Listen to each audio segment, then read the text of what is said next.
gentlemen, welcome to episode 5 of the DBSP. Hey, Everybody sound off. Let them know you're here. Your boy PJC's here, gonna win that hot takes title. And I'm actually gonna be able to wear Blake Kannon, the only one who matters, is also here.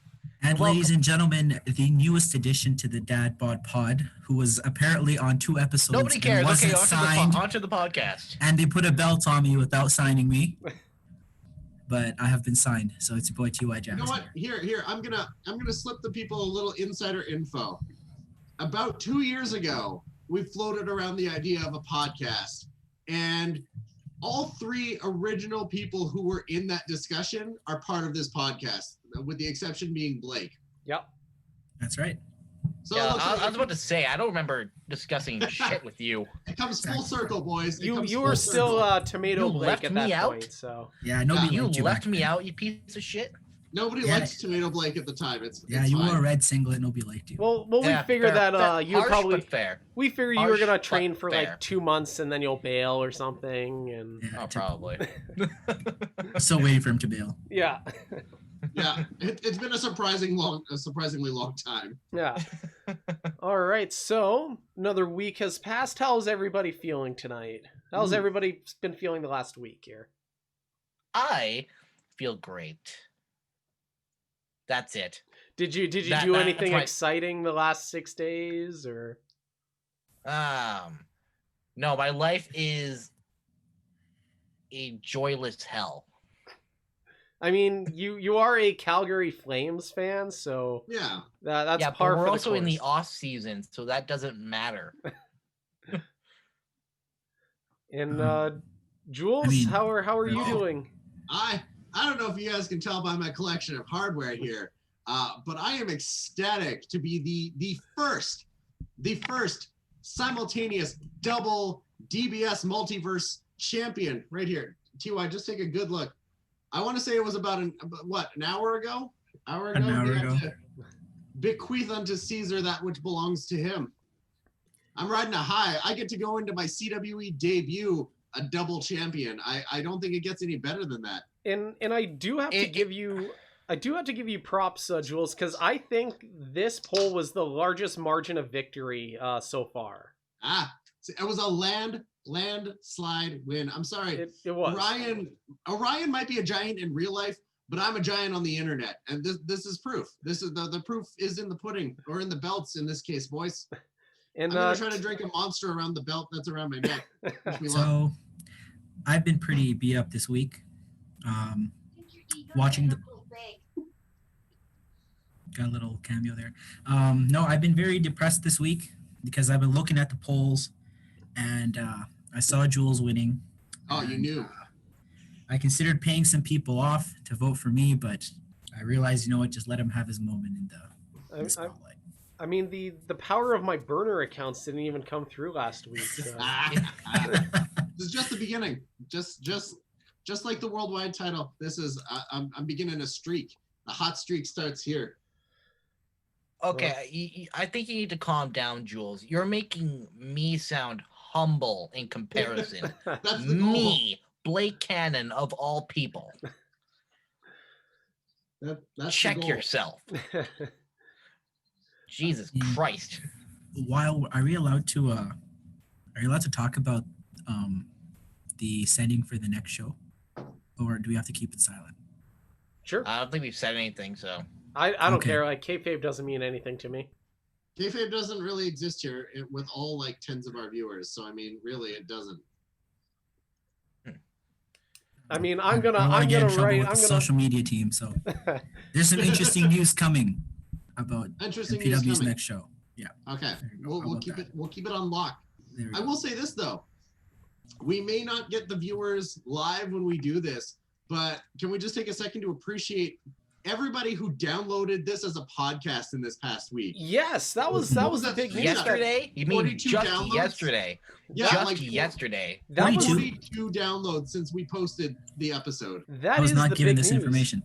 that is the big news coming out of this week. We are now officially on the Backbreaker Media Network. Give ourselves a pat on the back here, boys, for doing that here. I did great. Now, I did a very good job. Now, I don't like to be the person who takes credit for stuff, but until the day I was officially put on the Dad Bod Pod, we became on back. Just saying. We didn't get the prime time until you got here. That is the truth. There we go. TY is a draw.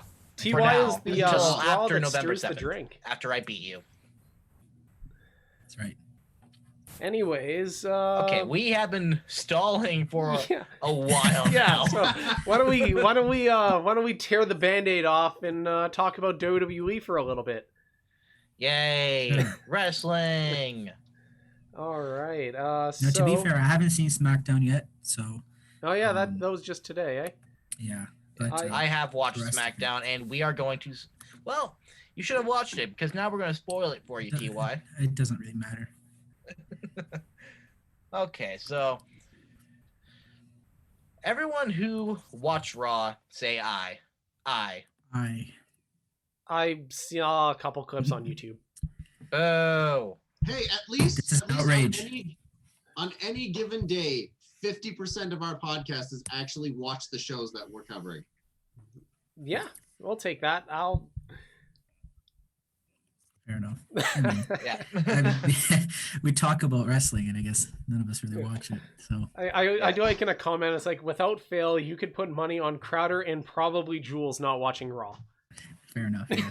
I would. Damn it! How have your viewers got us figured out already? It's just too long. I am too old to sit through 3 hours of, not amazing wrestling right now.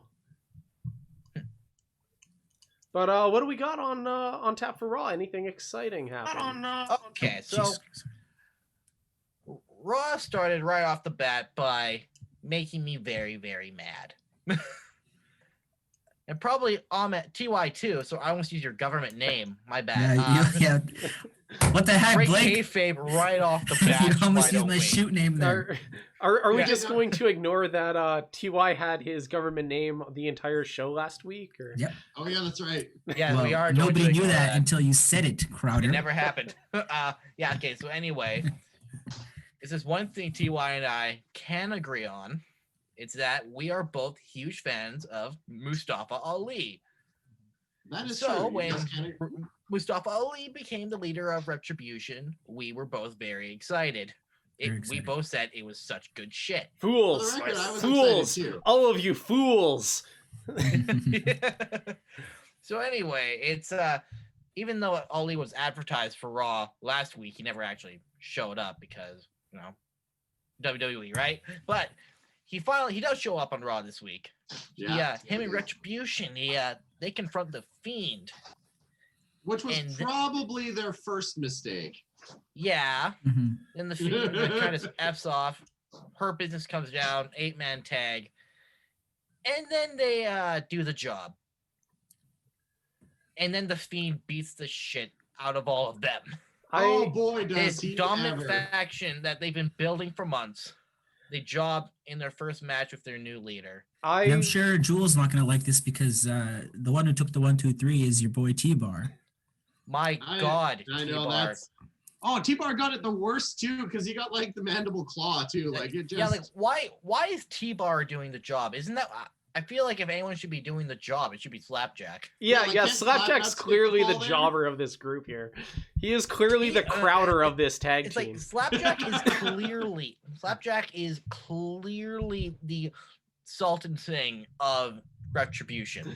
Oh, he is. He has got the best game, and it's disappointing that like I wonder if they're here's my theory. I feel like he's gonna T-Bar Dijak there. He's gonna get the Zack Ryder treatment because he's getting himself over on Twitter. I feel like they all are. Yeah, especially T-Bar. Punished for that. I was like really like why have T-Bar is supposed to? They're building T-Bar as this like monster heel, correct?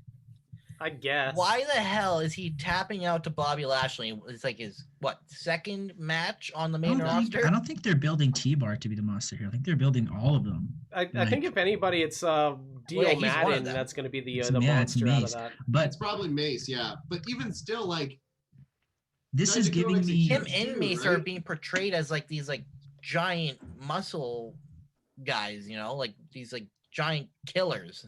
This is giving me John Cena Nexus vibes, which is scaring me because like Blake said, they've been building Retribution for how long now? Since the beginning of the pandemic, maybe? Almost. Yep. Almost. And they're just gonna lose on their first match. Both they're 0-2 so far. 0-2. So like I don't know. It makes Ali's turn, it kind of devalues it because now it's like he made this huge turn. He's talking about changing, and he's basically losing again. I agree. My fear with Retribution is that I think a lot of people will agree that there is potential there, but will WWE take full advantage of it? Probably not. No. Exactly. That's the thing I worry about. I feel that it's especially considering there's like a bunch of wrestlers in that faction that I genuinely like. Yeah. Like especially T-Bar in his Twitter game. I am T-Bar worried. is a hero of mine now. I could talk about T-Bar all night. Hero is my guy. T-Bar is a god. T-Bar should start his own religion. That's how highly I think of T-Bar. I am a bit worried. T-Bar could have his own Bible, and it's literally just like stuff he posted on Twitter. I am slightly worried that with Retribution, I feel like everybody wanted it to be like Ali's the leader, and now he's going to elevate to like a main event. But now that Ali's the leader, they're going to de-elevate Retribution to the level that Ali has been in the last 6 months. And then everybody's just at a flat surface where nothing happens. And I have serious worries about that. Yeah, right?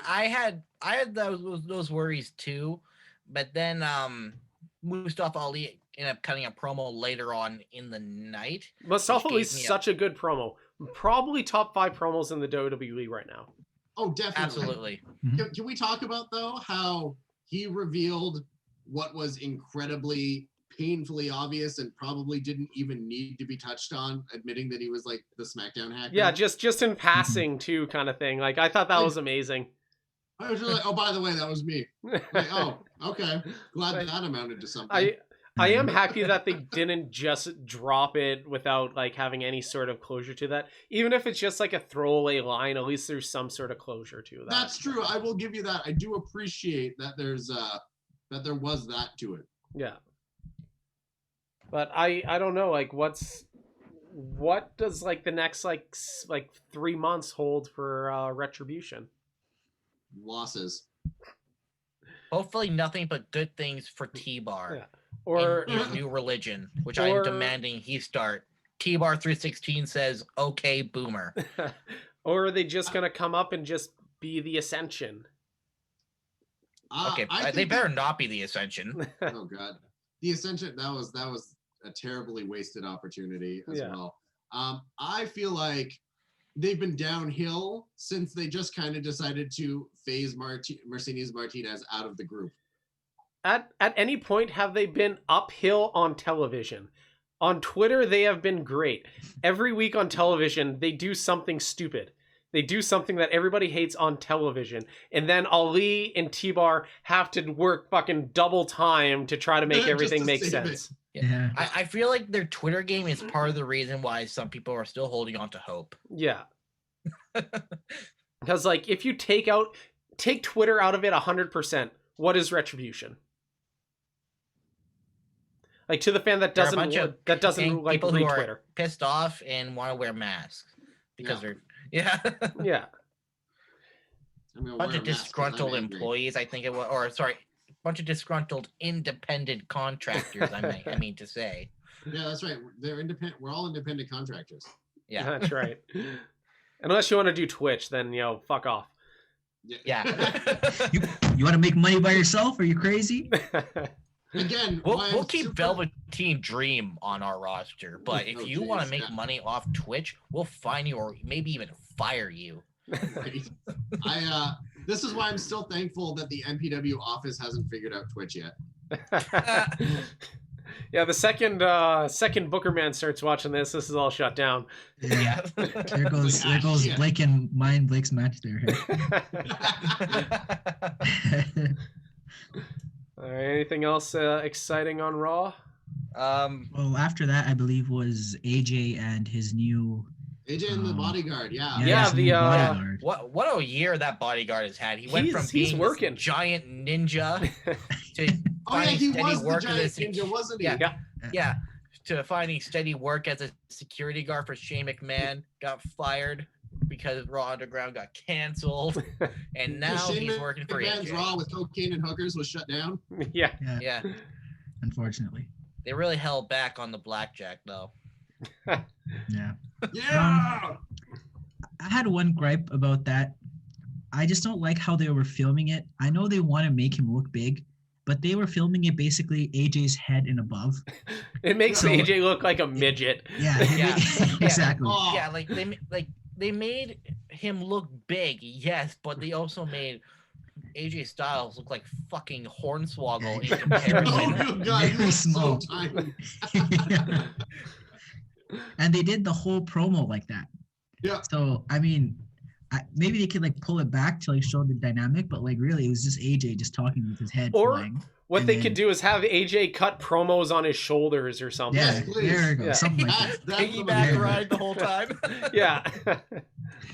It's just weird to me because AJ hasn't ever been a person that I find needed somebody to have a bodyguard, right? No. So It's I one don't thing know for how him they're to gonna have the play club, this. but like I feel like a bodyguard just doesn't really suit I don't him know. at I think all. it gives him an excuse to be extra smarmy, and I'm down with that.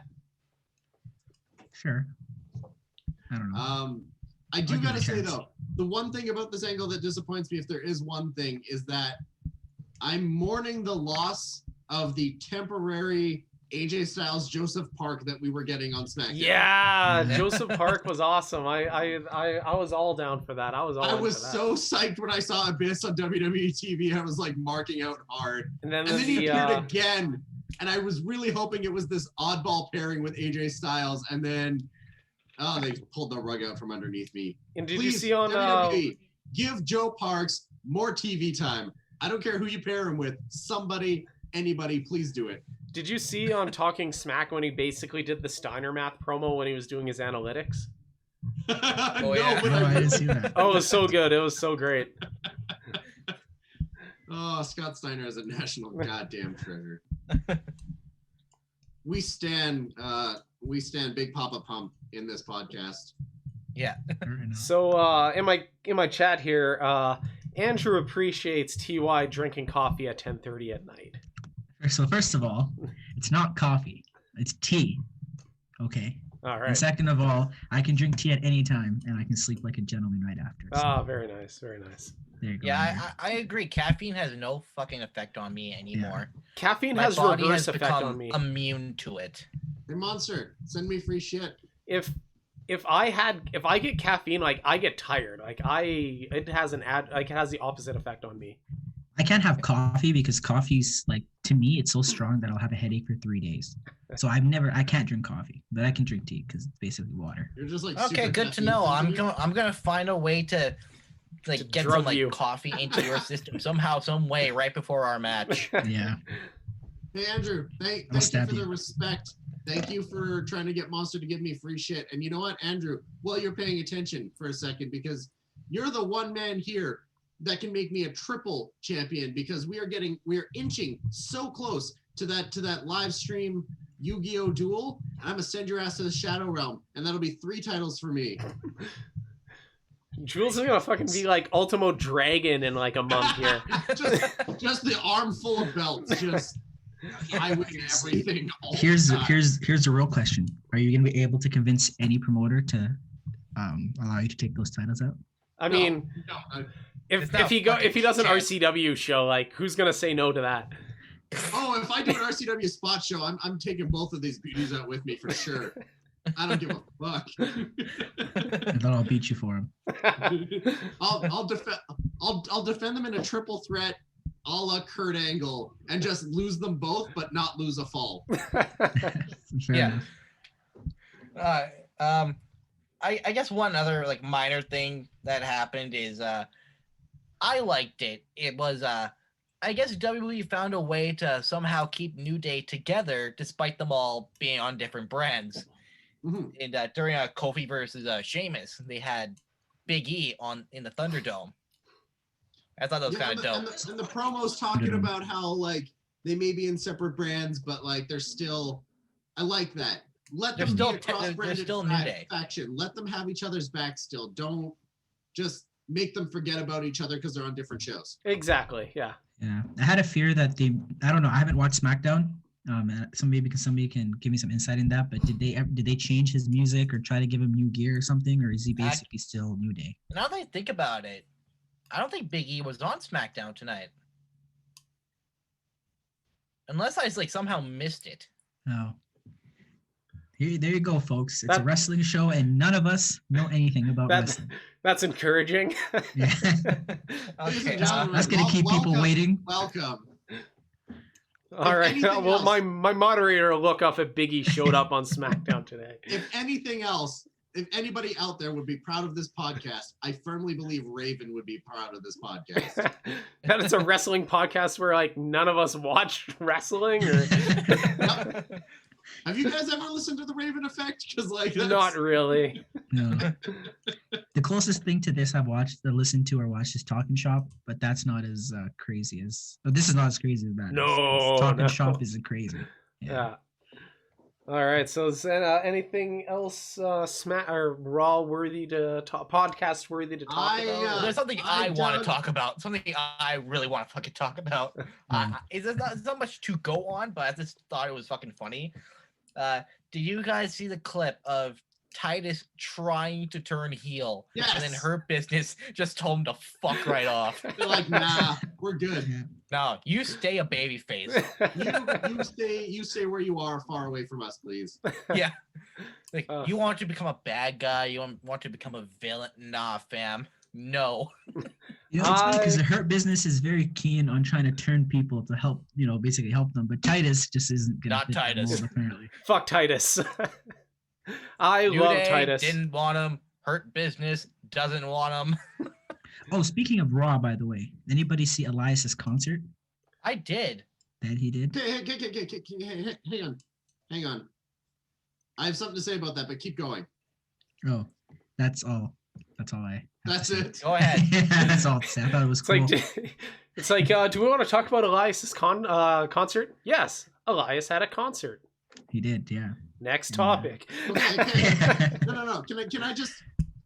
What a mindfuck roller coaster 2020 is, because in the same year, we lost Van Halen, but we are actually getting an Elias album.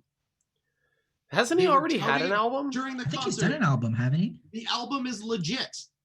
I thought he already put like an album out on like Spotify. I think I remember something like that too. Yeah. Yeah, they're touting this one. That's what he was playing songs from. Yeah. Oh, also, Elias is an idiot. And I say this because the feud with Jeff Hardy has a huge logic gap in the fact that it wasn't Jeff Hardy. Sheamus it was very revealed. Obviously Sheamus. Yeah.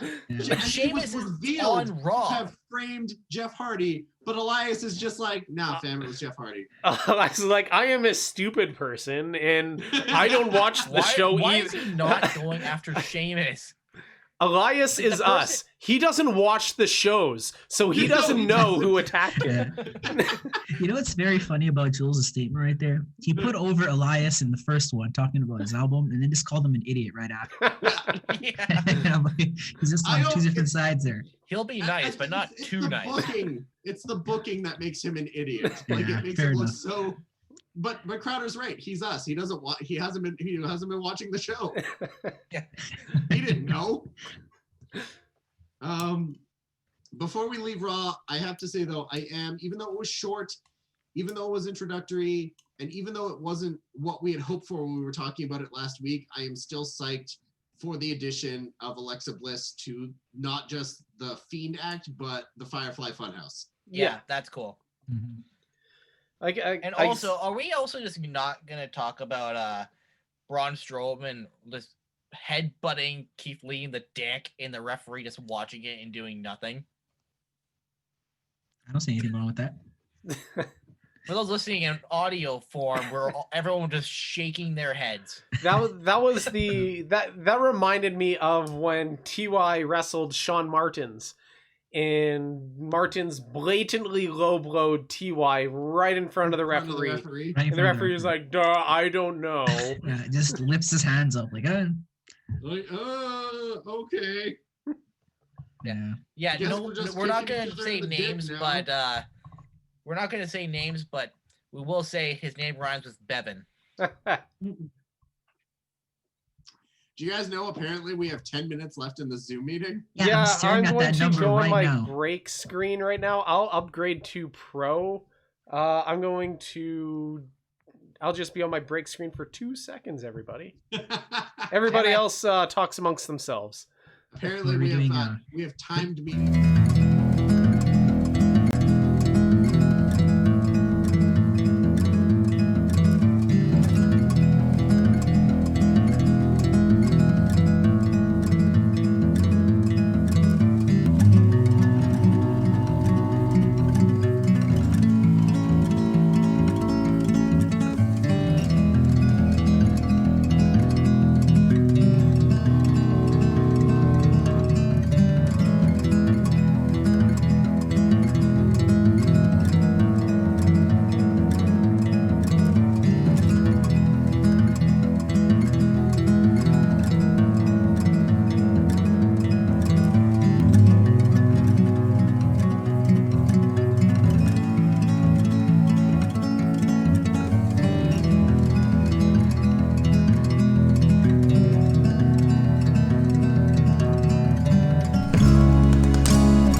All right, I think we're back. Does anybody want to check out my stream? Blake, are you able to check to see if we're back on my stream here? I'm on it. So good he won't even stream I'm his watching it, podcast. but there's a bit of a delay. So Okay, so as long as we pop back on, then okay, we're back.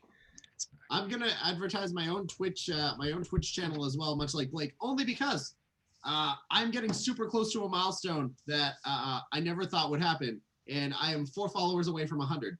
So let's just make that happen, shall we? Like I will promote you if you will promote me. Get all those burners accounts, I guess. Hey. Yeah. Anybody listening on Backbreaker Media, twitch.tv/Quest for Jules, drop him a follow. Yeah. He Burner accounts. plays Resident Evil, and he needs assist mode.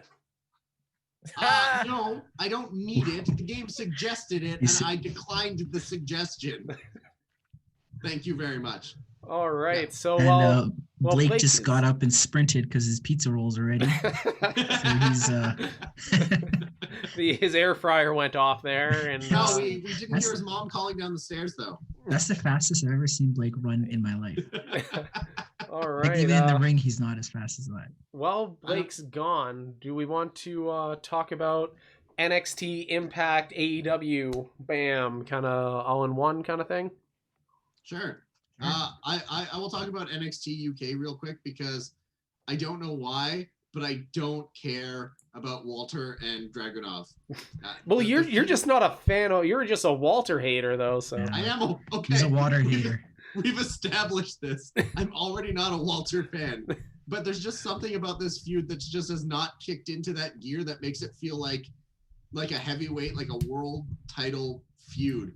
I don't know if it's just like Dragunov is not firing on the right cylinders for me, or Walter's just a complete fucking dud.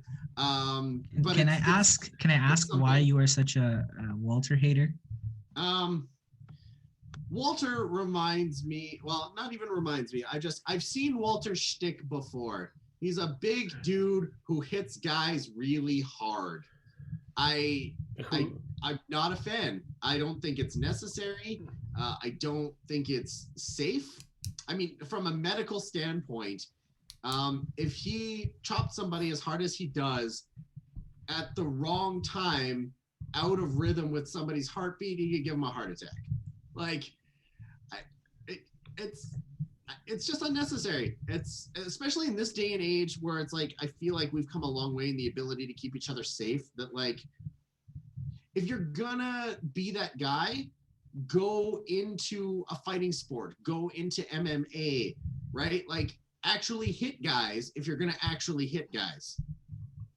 I saw him give him a back chop, and I think regular chops are a little crazy, but back chops are also something that I'm not a huge fan of. It's such assholiness. It is. And especially in an era right now where there's nobody watching. Yeah. It makes no sense to me. I can see Jules with his creepy smile. I definitely have never done those. Yeah. I am also not responsible for the fact that a certain somebody else does them frequently now. Have nothing to do with me. Like just slapping somebody in the back is fucking stupid. Like, but it hurts. Oh, yeah. Slapping someone in the back. You're talking about Walter, aren't you? Whoa, Blake, you can't just come in I was gone here. for a bit. You can't just come in here, Blake. But like, I know what you're talking about. I just heard slap to the back, and I know you're talking about Walter. Blake, you can't just come in here. It's either here. that or Fall Guys, and we're talking about Walter. No, listen, Blake, you can't just come in here and act like you didn't just sprint out of there like, there was an emergency going on. You have to tell the people. Well, Where I'm did sorry, you go? my little sister just got me in fucking trouble, even though I didn't deserve to. So. We thought your pizza rolls were ready. The life of a 13-year-old. Yeah, heat on Blake here. Yeah, I know. Bullshit. We were talking about AEW Impact NXT kind of all in one. The non-WWE, I guess. Yeah.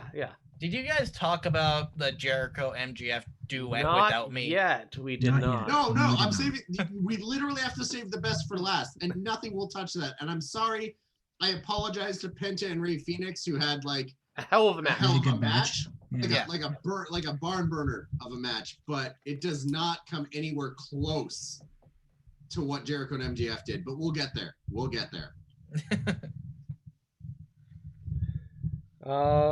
Anything exciting happen on Impact? I didn't catch it this week. We're looking at you, Jay. I know, right? Back It's mark. like, shit. This is like the 1 week where I'm not really up on Impact. It's all bound for glory build right now. Yeah, they're kind of. I did see where Scott Steiner beat the piss out of Nature Boy Paul Lee, thinking that it was Ric Flair. That was hilarious. I dug that. There was a good sit down with Eric Young. That was. Yeah. Eric Young is always.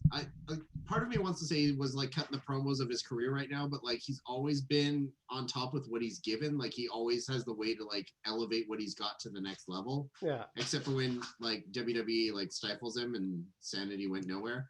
Yeah. I think they're building hard for the Good Brothers to walk away with the tag titles. Mm. The only reason that makes me sad is the Machine Guns just won them, and that was like a huge like comeback surprise. Nobody thought that like this open challenge to the North, like that's how it was going to end. Yeah. So who are we taking in the main event of Bound for Glory here? Rich Swann, my random pick as someone who doesn't watch Impact frequently enough. I agree. I don't know. It should be Rich Swann's time, but I also feel like it's hard to give him that moment without a crowd.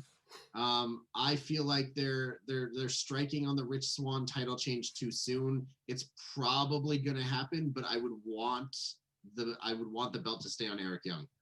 The thing is that it's hard to determine when there's going to be a crowd back, and you don't want to don't want to hold off on like striking the iron for like another like year if there's no crowds for like the next like 12 months. Somebody like Eric Young, I find, is somebody who can still drive the story when there's no crowds, because he's so good that keeping it on him could keep it like at least the title picture interesting. Like Drew McIntyre is another person who I didn't think him winning with no crowds is going to be good, but he stepped up. He's somebody like Eric Young is somebody who can lead that. I don't know if Rich Swann winning can actually do that. I think Rich Swann is probably one of the best baby faces in the game right now, but without a crowd to drive that, he's just you're right, T.Y. Like it's just gonna fall short. Whereas like Eric Young as this completely psychopathic heel can keep finding different ways to like dismantle his challengers, to get inside their heads and really make compelling stories while there is no crowd. I feel like he's everything they want Sami Callihan's hacker to be. And I just got to point out real quick that I feel like they should cut that out, because every week for the last couple of weeks, they're kind of proving WWE right for dropping the gimmick. Yeah, I'm not really into the Sami Callihan hacker stuff right now. Like, it's just not really jiving with me.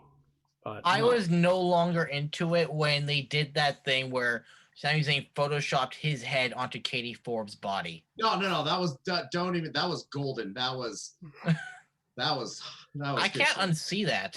I know. That was amazing. Blake, I hate you for reminding me about Katie Forbes. Yeah, that's... Well, you don't like Katie Forbes?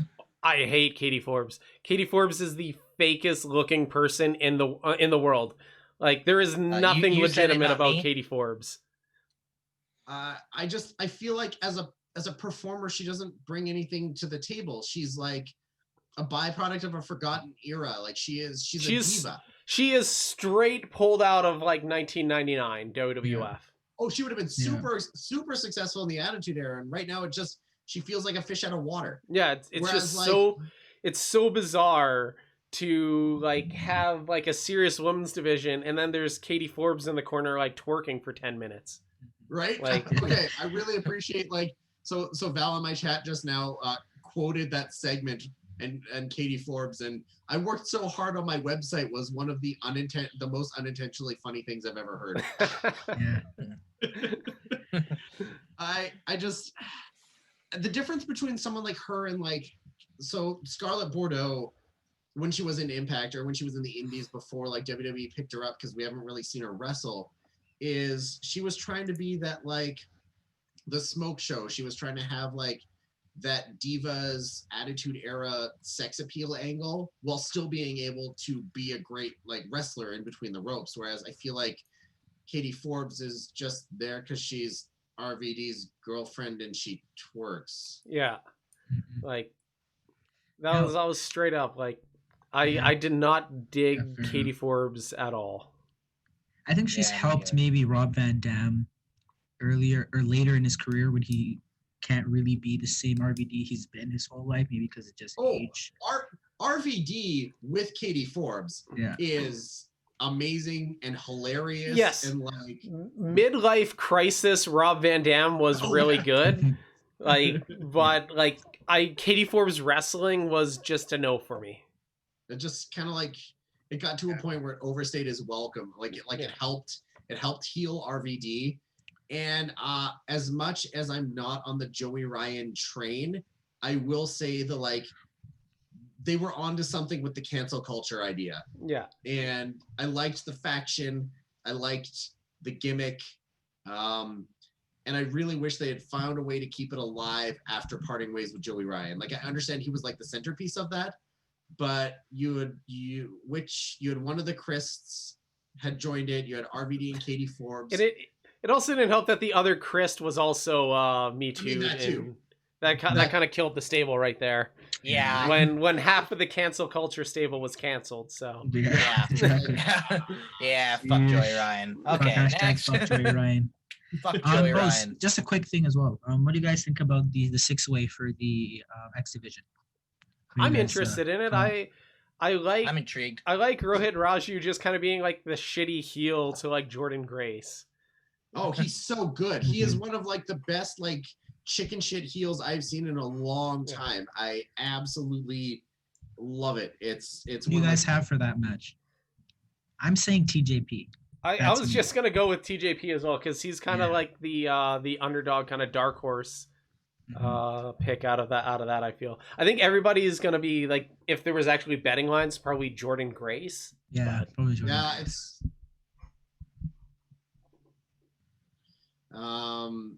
it's everybody in that match has a case to win it. I find all of them, like guys like Willie Mack as well, who's been on a roll lately. I find. Yeah. But yeah, I'm gonna go with TJP only because I'm a huge TJP fan. Yeah, okay. Have we discussed everything now? I think we can move on to AEW now. AEW. I think the big two things are the Pentagon match and obviously the greatest segment in pro wrestling history. If I may, before we move on to either of those because they're fantastic, there was a double-sided sword on AEW this week, and it was Kenny Omega's squash of Sunny Kiss. I will defend that forever. Dude, this is where I'm at. I say it's a double-edged sword. I did not see that shit coming. I say it's a double-edged sword because the positives of it is we are obviously building to the return of the cleaner Kenny Omega. Like, we are getting back to that level of Omega, which is where he should have been in this past year and kind of inject heel Kenny Omega into my veins. Yes, absolutely. I'm still sad it came at the expense of Sunny Kiss after Joey Janela was pulled from the match. Yeah. Now, I will defend that because obviously Sunny Kiss was a literal last-second replacement into the match. Sunny Kiss has never beaten anybody on the level of Kenny Omega and has had no time to prepare for the match. Kenny Omega realized this with Sunny Kiss's last high-profile match was against Cody. Cody took Sunny Kiss for granted, and Cody almost lost. Kenny Omega could not do that. So Kenny Omega shot his shot, hit his move, and tried to get out of there as quick as possible. V-trigger, and that's it. And I feel like that was the way I interpreted the 100%. I'm just sad that we didn't get a chance to get a more competitive Sunny Kiss, only because like Sunny Kiss has been getting progressively better, and the more time he spends in the ring with guys like that, especially Cody, the better he gets. So I feel like he lost out on the opportunity to benefit from ring time with someone on the level of Omega. Yeah, but if they're working towards a Kenny Omega heel turn, I almost feel like they could put Sunny Kiss back in there with Omega. Say, for you know what, that shit's not happening to me again. I want to do it one more time. Yada yada yada. Yeah, exactly. Definitely a comment. That's why I say it was a double-edged sword. I think the angle itself is great.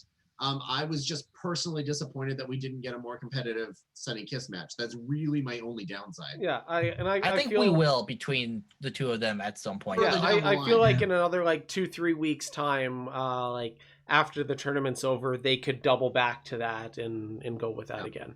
Now the question is, do we think that was how the match with Janela was going to go? And I think yes, only based off of the way Jericho squashed him not that long ago. Maybe. It's hard to say. It's hard to say. Maybe like you would think because it was a last second decision, they would kind of just keep it the same. But I don't know. Just kind of makes you wonder because like Joey Janela does it have the same effect? Does it have the same heelish effect on Joey Janela than it does on Sunny Kiss? Probably not. No. Yeah, because this is straight up Kenny Omega taking advantage of somebody with no prep time. Exactly. Yeah. My favorite thing about that match was the the Can You Make a Meme face. At the Yes, end. that was that's brilliant. Something good. Yeah. He is so well versed in the internet that I guarantee you, in that moment, he knew he was becoming a meme. Yeah. Felt it. That face is. I can't believe I'm saying this unironically, but that face was a fucking mood. Yeah, right. Mhm. Then Pentagon. yes, Ray Pentagon Phoenix. Okay, the saddest part about that is they put over Ray Phoenix and he got injured, so they're replacing him with. Oh, yikes. Yes. I did not know about that. You didn't? Oh yeah. No, I didn't. What? So Phoenix got injured in the match, and it was like minor. So they toyed with the idea, like he wanted to like keep going, but I guess like officials were like, no, we're not going to take the chance here. So they're subbing in Penta in the next match. Ah, lame. Yeah. I suppose they did get a lot of heat when the Matt Hardy and Sammy Guevara shit happened. So yeah, they're probably just like, no, we're not going down that road again.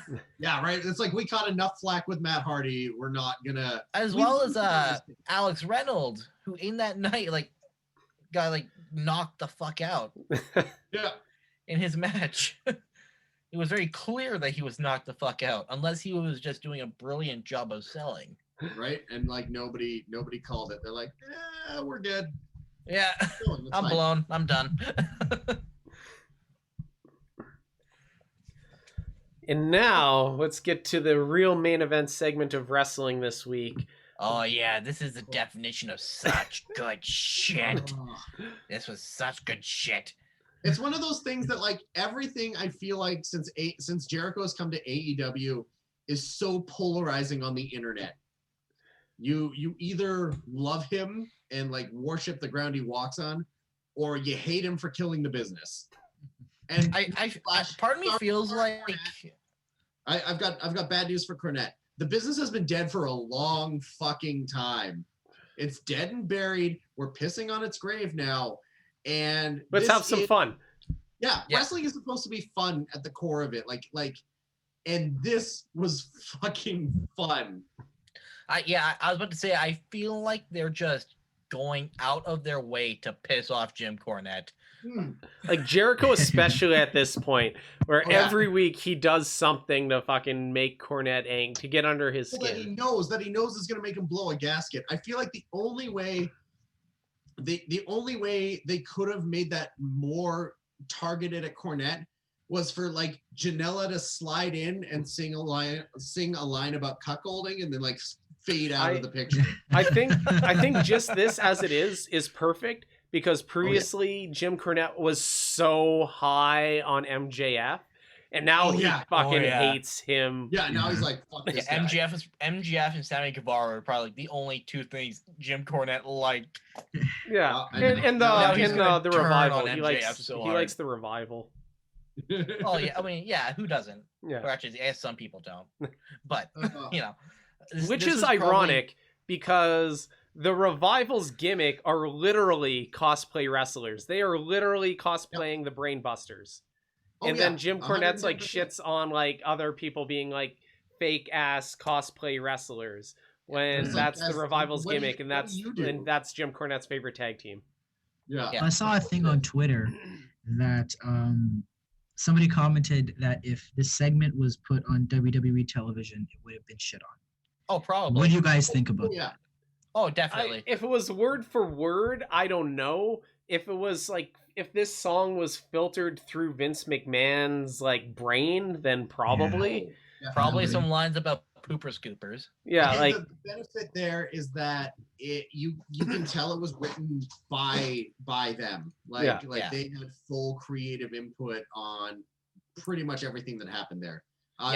If it was run through the WWE filter, then it probably would be way more like under scrutiny than say what Jericho and MJF did.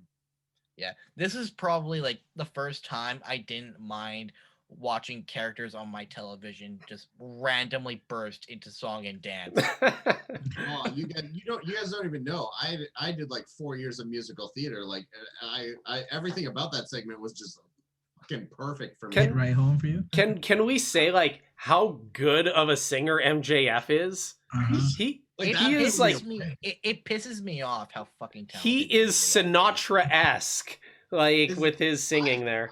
I'm firm. I'm just starting to stand firmly in my belief that MJF is this generation's Mr. Perfect. Yeah, there's nothing he can't do. Yeah, you can put him in any situation. There's like you said, there's literally nothing he can't do at this point. Yeah. And I loved like, the okay, the steak one-upmanship, like who will have the rarer steak. Like I thought that was pretty funny. Isn't how they went off the air? Yeah, because then they They just were got being like off- yeah. just got two raw steaks, and then they Yeah. both said like the waitress's name differently, and Yeah. Amazing. That to me is the pinnacle of wrestling this week. And I know like I'm sure there are some wrestling purists out there who follow us or any other guys who are talking about this, and it's fine if it's not your taste. yeah, Yeah. I don't This is mind if not you going don't to like it. appeal to everyone. yeah. If And you if you hate wanna it, share- that's fine. Ring of Honor is doing a pure wrestling tournament right now that you could watch for free. You will for sure. love that. Like if you don't like the song and dance, Pentagon and Phoenix had a hell of a match. You'll like that. Yep. Like That's the wrestling's beauty for about everybody, wrestling. and that's part of Yeah, that's the for everybody part. And that's why- like part of the beauty of wrestling today is that like if one company isn't really like your thing, you won't have that hard of a time finding a company that does suit your taste. Mhm. yeah, somebody else is doing something. And I'll say this, like I feel like every week, and like this week for me, it's AEW gets a tip of my currently non-existent hat, is that they were a show. Yeah, thanks, partner. Is they were a show that fired on all cylinders. They hit something for everybody in their programming. I'd say the only thing is like I need, like you can add more of a women's division like presence, because that seems to be the internet, like that's one of the bigger things right now, especially with the revival in women's wrestling in the last couple of years. But still, they were delivering on every front. You wanted a great wrestling match, you had Phoenix and Pentagon. You wanted great storytelling, you had Kenny Omega, Sonny Kiss. You wanted great over-the-top presentation, you had MJF and Jericho. Like there was something for every type of fan, which is exactly how you build network TV. Yeah. And I was actually going to piggyback off what Jules said, because I think when AEW was first introduced, everybody was assuming that it was going to be this just pure wrestling style that maybe like WWE was lacking. But I think AEW realized quickly, if you want to appeal to the mass audience, you have to have something for everybody. Yeah. And that's how the WWE got as big as it got, because there's people who love the pure wrestling, the marks like us, but then there's also the people who just want to be entertained, right? Exactly, Sometimes like- just a hard-hitting match or a bloody, gory match just doesn't do it for them, right? So it's a good step, in my opinion, for AEW, for it to get even bigger, for more people to be to enjoy it. And this is why I love that they have guys specifically like Jericho and Matt Hardy on the roster, not just actively on TV, but behind the scenes helping guide this compass like onto the pulse of what's going on, and making everybody behind the scenes there realize there is a little bit of give and take. There's something for everybody, and we need to expose that to everyone. And I think that kind of started when they brought in Matt Hardy and they started letting him explore like some of the broken stuff. And they're like, now we've got the Stadium Stampede, which I still stand by that match. That was so good. That was really good. But that's chef's kiss. Yeah, chef's kiss, right? Like it was about that time. It was around like the Matt Hardy and all the COVID, where AEW has really kind of evolved as a program, and they've really begun to get in touch with what they need to do to create a long-running network TV show. And it's a little bit to appeal to everybody. You can't just appeal to one group of the internet wrestling community and expect to build like a 2-hour show out of it, and for And for that a to be network to financially continue to competitive stand to the behind you. WWE. Which is why I find that Ring of Honor never was able to get as big as it could be, because they only really appeal to that pure wrestling group. It's niche. Yeah, it's Yeah. I like it because I like that kind of wrestling, but Mhm. I will admit that it's niche and it'll it is, for never sure. be like mainstream. Mhm. All right. Okay. So should we? Are we When moving we on? all go silent for Awkward 4 seconds, silence. that means let's move Then on. let's move Yeah, on yeah. to the We need to next have better subject. transitions. Crowder, take no, over. no. That's our trademark now at this point. Is there's no good transition. There's no good segue. It's when you guys hear that awkward silence, we're changing topics We're because changing nobody else topics. has anything else to That's add. our Yeah. is That this our awkward way of covering silence? up. Is this our like way of covering up awkward silence? Is just calling ourselves out for going silent? That awkward silence is a cue for Mike to add something in post. In post, yeah, exactly. Or when And, Blake, when Blake thanks, just Mike. got up and started sprinting for no reason. I'll never. Blake, what the hell? This is There was everybody reason. who's watching now. Appreciate this for what it is, because when it does go to podcast form, there are some edits, and please, Mike, do something fun with our awkward silences. Yeah. It's greatly appreciated. But you guys get this is the raw take. This is the initial footage Yeah. Raw that thing. becomes the final product. Yeah, like Exactly. I think more credit needs to go to like Mike and like the work that he puts into like for like the last like what 4 or 5 years Mm-hmm. Yeah. like, yeah. Just for- unbelievable. for not Yeah. just And like the fact that Alberta he was- wrestling, but like wrestling in Like general. covering, trying to be as unbiased as humanly possible and covering all of Alberta wrestling, which Mhm. is not an easy task. And then taking on these items with Backbreaker Media and being able to go through these podcasts and help people out, and like things like Monday Night Shaw, which is, I love that it is so vastly different from what we do, and it is actually like it's just Alberta indie based, and it's interviews with wrestlers. And by all means, Goose, if you're out there, you're welcome to come be a part of this nonsense anytime. Mm-hmm. Anytime. It'd be fun to have some wrestlers on here as well every once in a while and have them. I did see Jules working hard trying to get Mitch on here to I could Yeah. convince him. You know what? Yeah. You know what? After We are you hearing- sold me we are- out, you dicks. We are near the end. I know we're coming to what in our runtime here. we're about an hour in. We still have to talk about SmackDown, but Yeah. Okay. So an hour in, since it's already kind of brought up anyway, I'm going to spoil a big surprise that I was packing, because we do have a guest joining us next week. We do? Ooh. And it's somebody who has a very lively debate topic with Blake Kannon, Uh-oh. who may be a little Uh-oh. hot at Blake Cannon's hot take from the previous Uh-oh. week. And You misconstrued my hot take I on am Twitter more than so happy bad. to welcome the current reigning MPW heavyweight champion, Mitch Clark. oh shit. Okay, Nice. I want to like Mitch Clark. go over my take from last week No, one please. more time Take because the it was moment to defend misconstrued yourself, so much.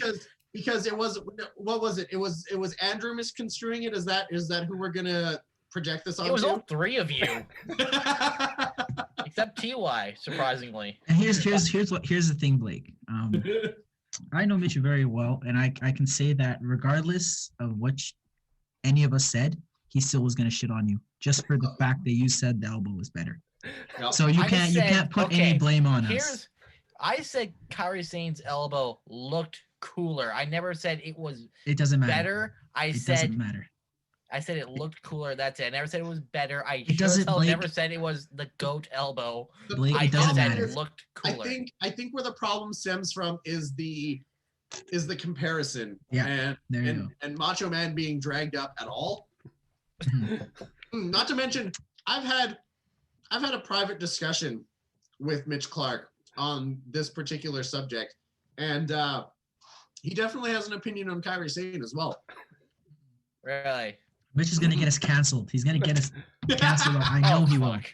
Here we go. And He's gonna get We us. haven't gotten ourselves canceled at all, and I've gone an hour in without making some like inappropriate like rape joke. So, Yeah, I there mean, we go. Okay. So. like, But I now get it. we're on the backbreaker. Yeah, now network, so we're you have to almost be- into FMK so you and have to hot censor takes here. ourselves here. So Yeah. Now we're almost. This is what the Alberta indie equivalent of syndication. Like I gotta be careful now. that's right. Yeah. Speaking of interviews, did anybody else here even consider being like a money mark and buying those like 2-minute virtual interview things that Dodalee's putting up? No. I have considered it. I Only have because like I've considered it and wanted to advertise like watch my interview with Seth Rollins on the Dad Bod Pod The here. 2-minute interview. That's fair enough. I've considered it for the sake of the podcast. Yeah. Because like I don't care that we've paid for it. If we got a solid 2 minutes of somebody of like notoriety or somebody that we could, it's not even that. You know what I want? Here's what I want because I feel like it fits us the best. Give me 2 minutes with our truth. Yeah. Oh my god. Yes. Yeah. That's what I want. Even if we have to let's pool our resources. Let's make it happen. I want 2 minutes interview time, DBSP featuring our truth. We all chip in $30 and 100%. I'm down for it. if our truth pops up, we'll have to all chip in the $30. Keep an eye out. We need to keep an eye out on that strong because I can't think of a better choice. Like really Now, how does that work though? Do they set it up in a certain way? Because if it's just like a Zoom chat, it's possible. But if they have a certain way that they're doing it, is from what I understood that it's literally just a Zoom chat, and then they send you a download after the interview is complete. So but I'm assuming we have to join the link though. Yes. Right? Like, so it'd be a pre-recorded thing where I'd put it up like at this point and. Yeah. That's fair. That'd be great. Right? But like how good would that be if that's something we could just like edit into a broadcast where it's like, hey. And it's such bullshit to be like, check out my interview with WWE champion Drew McIntyre only on the Dad Bod Pod. Oh god.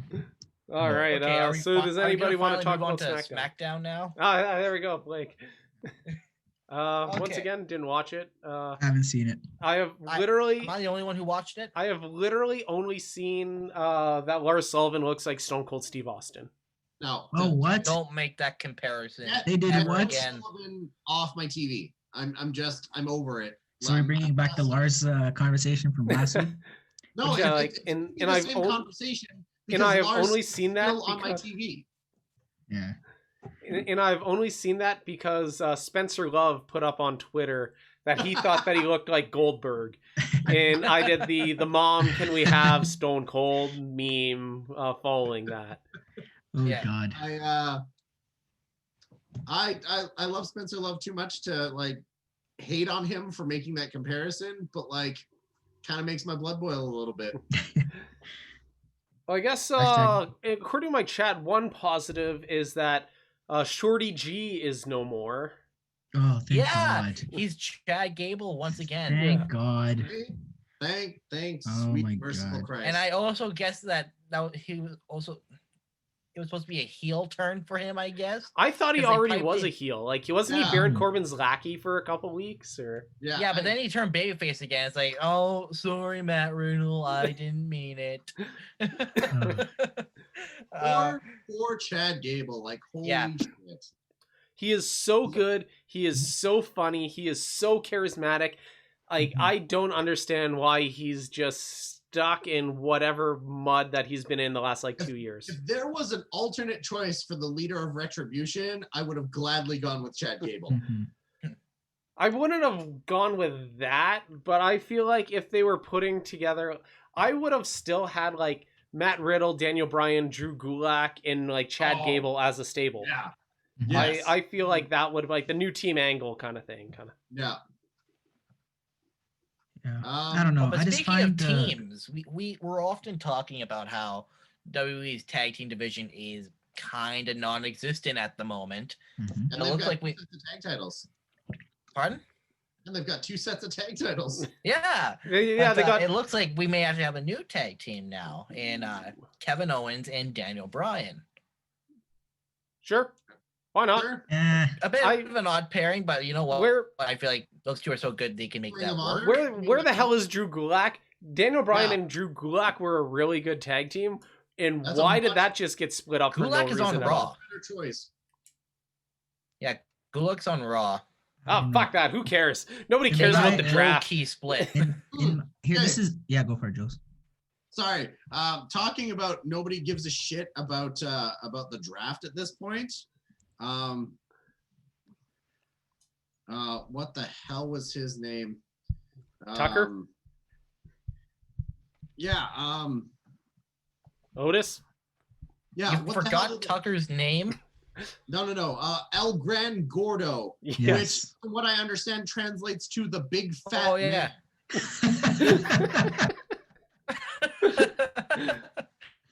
And this is why people hate on like Well, how doing the Doodly brand Doo. split though?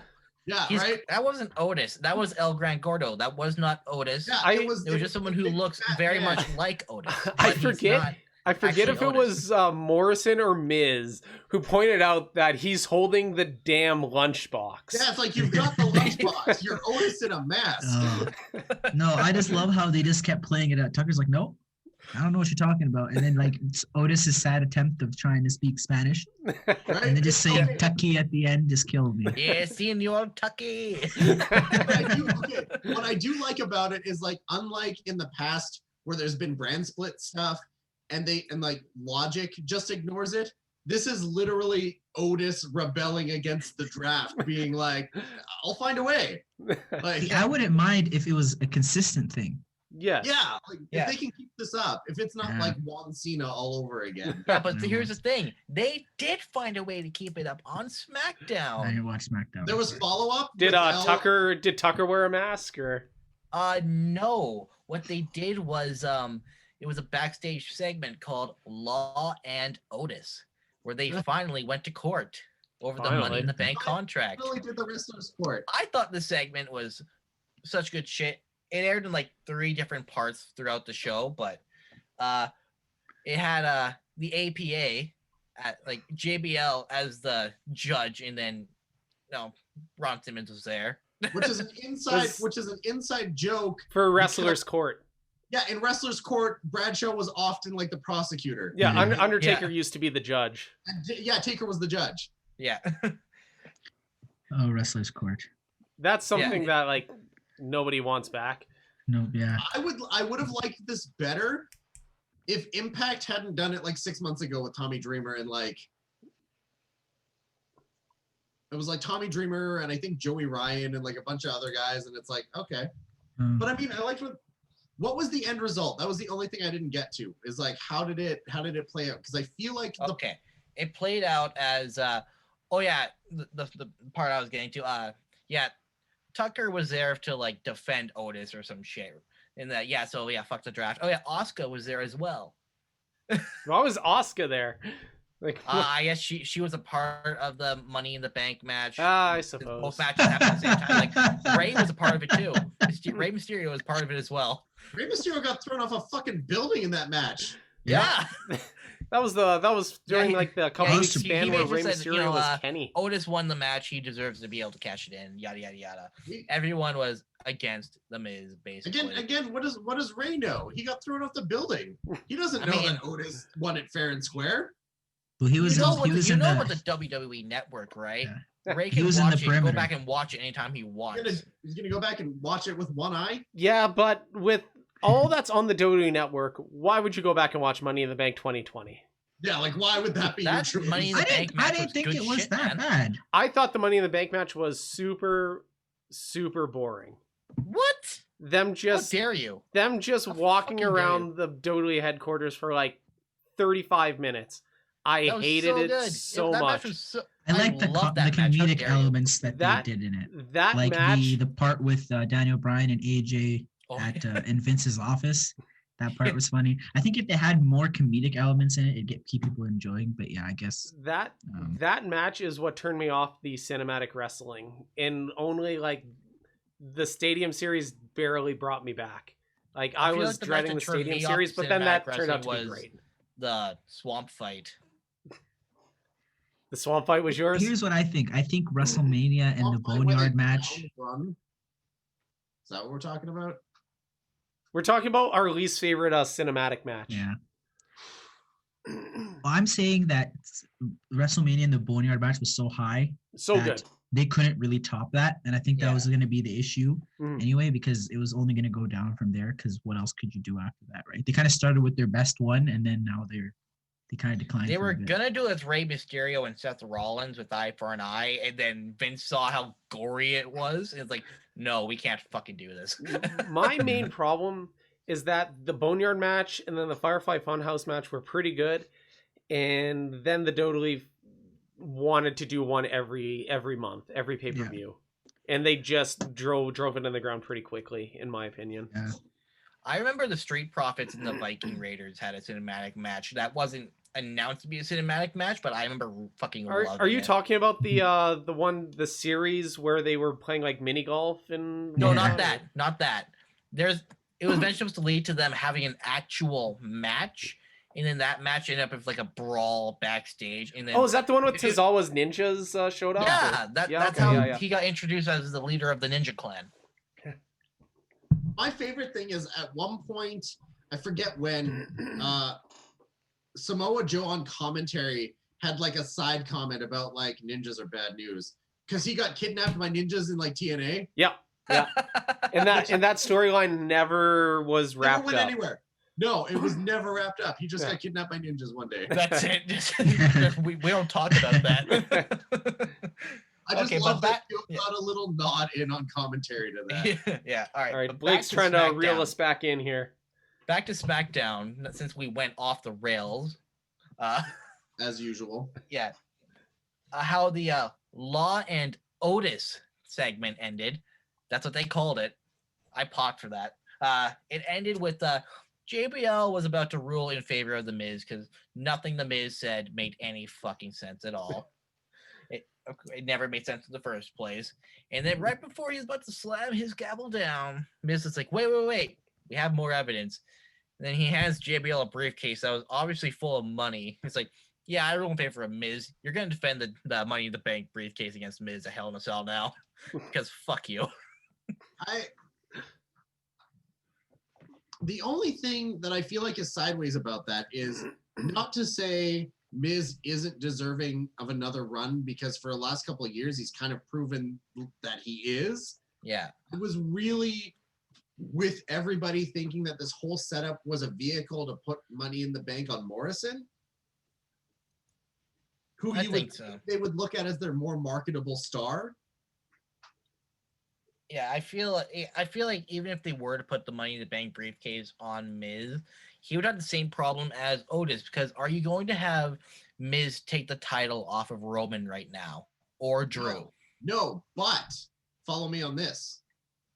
If you want Miz to get all that heat back that he's capable of, like if you think all the way back to the Talking Smack, if you go even further back to his original WWE Championship reign, imagine if Miz is the second guy to cash in Money in the Bank at WrestleMania and we get Rock versus Roman.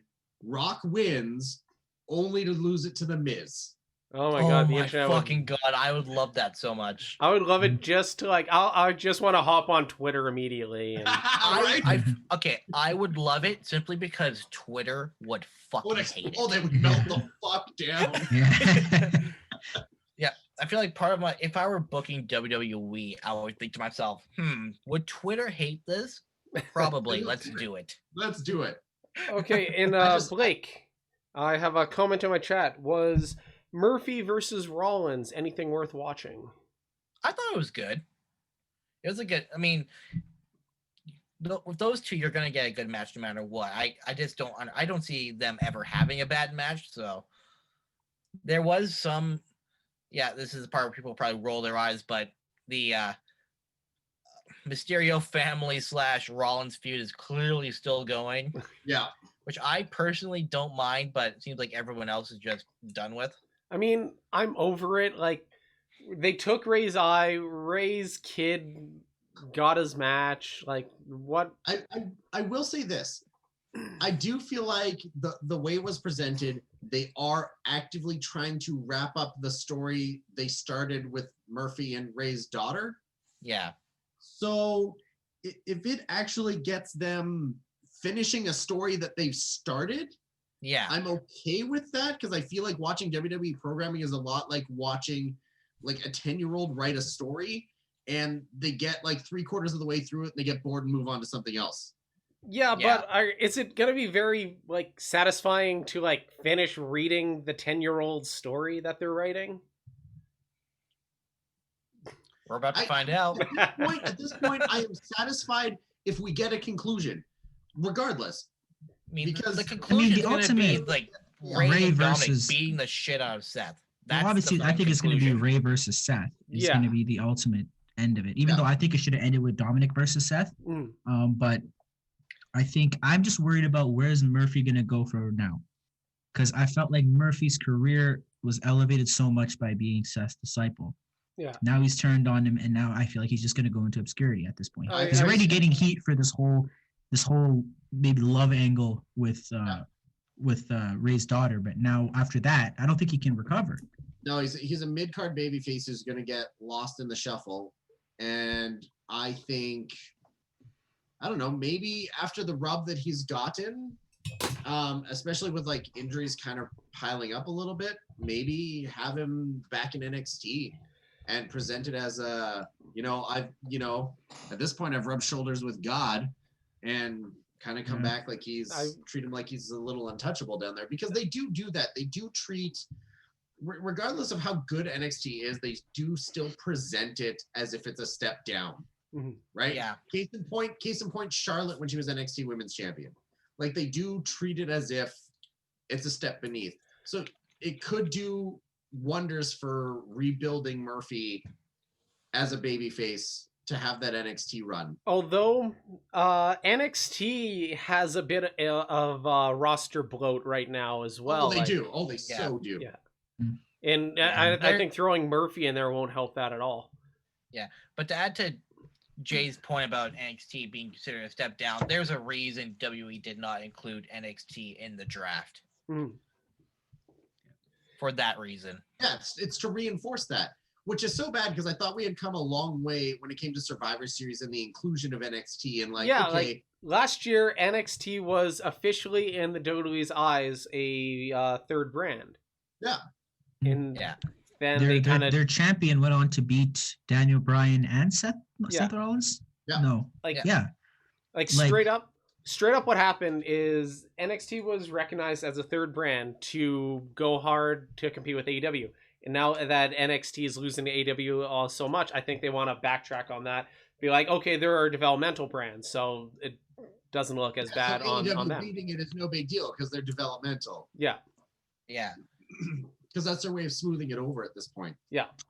I'm kind of glad though that maybe they didn't take it as seriously as possible as they did, because maybe then Vince would have more involvement in it if it did become a third brand. Yeah. And then it would go to shit. So I think in the eyes of people who like pro wrestling, they can see NXT as its own brand. I don't think it really needs to be official. Yeah, exactly. Anybody who it matters to knows, I think. Yeah. There's the awkward silence. Yeah, it's like, so with that said, I think we're done for SmackDown. Not quite. There is one more segment involving Roman Reigns and the Usos. Dislike. Usos? Yeah. Yeah. Dislike. I heard What? the Usos. What's wrong with you, plural. Jules? I dislike Why it the because dislike? it paints a very obvious picture, and I just feel like we've taken we were in Hell in a Cell. We didn't need an extra added stipulation. We were building the story so well. We were on the right path, and now this added little twist really only adds to an obvious conclusion. What is this twist? Okay, so if Roman wins, so if Jay wins, Roman is not the tribal chief. But if Roman wins, Jimmy and Jay have to fall in line behind him or be excommunicated from the family. Yeah. That's a big. Roman will kick them out. That's a big stipulation. I think. I think but I mean, like, that in Hell in a itself Cell- should be. This should be That's its what I own mean. match. Yeah. It should be, because Hell in a Cell is a big enough stipulation as it is. Mm-hmm. But to top that, and it's just They could have went into like month 3 with that, and then went with that like next month kind of thing. Mm-hmm. and it's, to me, it telegraphs the finish. Yeah. As if Jay, like, his performance could have shed, just like the first time around, shed a little bit of doubt that maybe they might do it. But in this particular instance, it's just going to tell me, okay, so now the story is going to be about the Usos struggling with complying with Roman.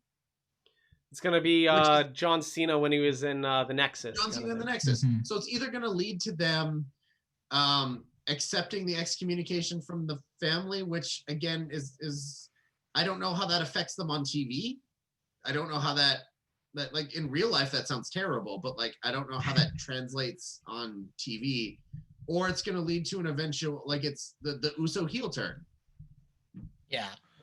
Is this a way you guys think? Or sorry, that made no sense. Is this a way that WWE can basically say? Because I feel like when stuff like this happens, the fans kind of get behind the, like maybe Jay, and then is this a way for him to stop maybe his momentum from him getting so over to the point where they have to do something big with him? It could be where they have him lose and then he's Roman's insubordinate for like a month kind of thing, and Because I think they kind of get the memo now that when stuff like this happens, it happened with Kofi, it happened with Brian, where like if people get behind them to an extent, it's going to be hard to ignore.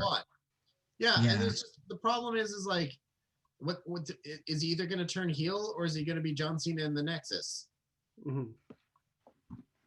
Yeah. Right? Because like I don't know. I think it makes sense for them to turn heel. Sorry. It's not only would they be excommunicated from the family, but so would their wives, children, and future generation. Like they laid it on really thick. Jesus Christ. If it wasn't for the performances of these two guys being so strong, it's cheesy as shit. Yeah. Mm-hmm. Very cheesy. Yeah. Yeah, but what if like the Roman decides to exile the Usos from their family? This like their entire like family is like, who the fuck are you? Yeah, no. At that point, they're just like they're cousins. Yeah. That would be like if my like 18-year-old cousin came up to me and was like, "Yo, if you can't beat me in an arm wrestle, you can get the fuck out of the family." I'm like, "Who the shit are you?" Yeah. Can you imagine like Roman Reigns calling up like his mom or something? You're just like, "Hey, don't invite Jimmy and Jay to dinner because they pissed me off at work." Now I want Roman to win just to get those segments. Like, can we just have Roman calling the other members of the family, being like, "Yo, man, you're out of the family." Hey, you guys obviously haven't really hung out with Jehovah's Witnesses here, because they will cut you the fuck off if you like cross their church any here. Family member who sides with the Usos, Roman kicks them out of the family too, and then eventually Roman's in a family by himself. Like that's what it leads to. He is his family. I think that stipulation would be much better if it was like, if you lose, you have to like be behind me, and like not behind me, but like be with me instead of be against me. That's what it's supposed to be, but it's just like they loaded on the cheese, which is like generally how I like my hash browns, but not always my wrestling. You know what I mean? Like, fair enough. You eat a very heavy breakfast, Jules. Yeah. Who the hell puts cheese on hash browns? I've never tried. Fucking put cheese on anything. Just put cheese in your water. Don't tempt me. But no, don't get me wrong. I do love wrestling cheese, because we sat here and praised MGF and Jericho for like 15 minutes.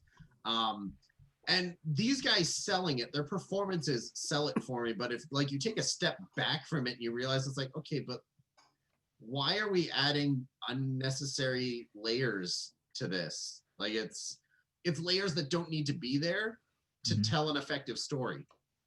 It's classic like WWE when they're overproducing something, where they're like, okay, we gotta really add these stakes. We gotta. Sometimes I think they underestimate how smart people are.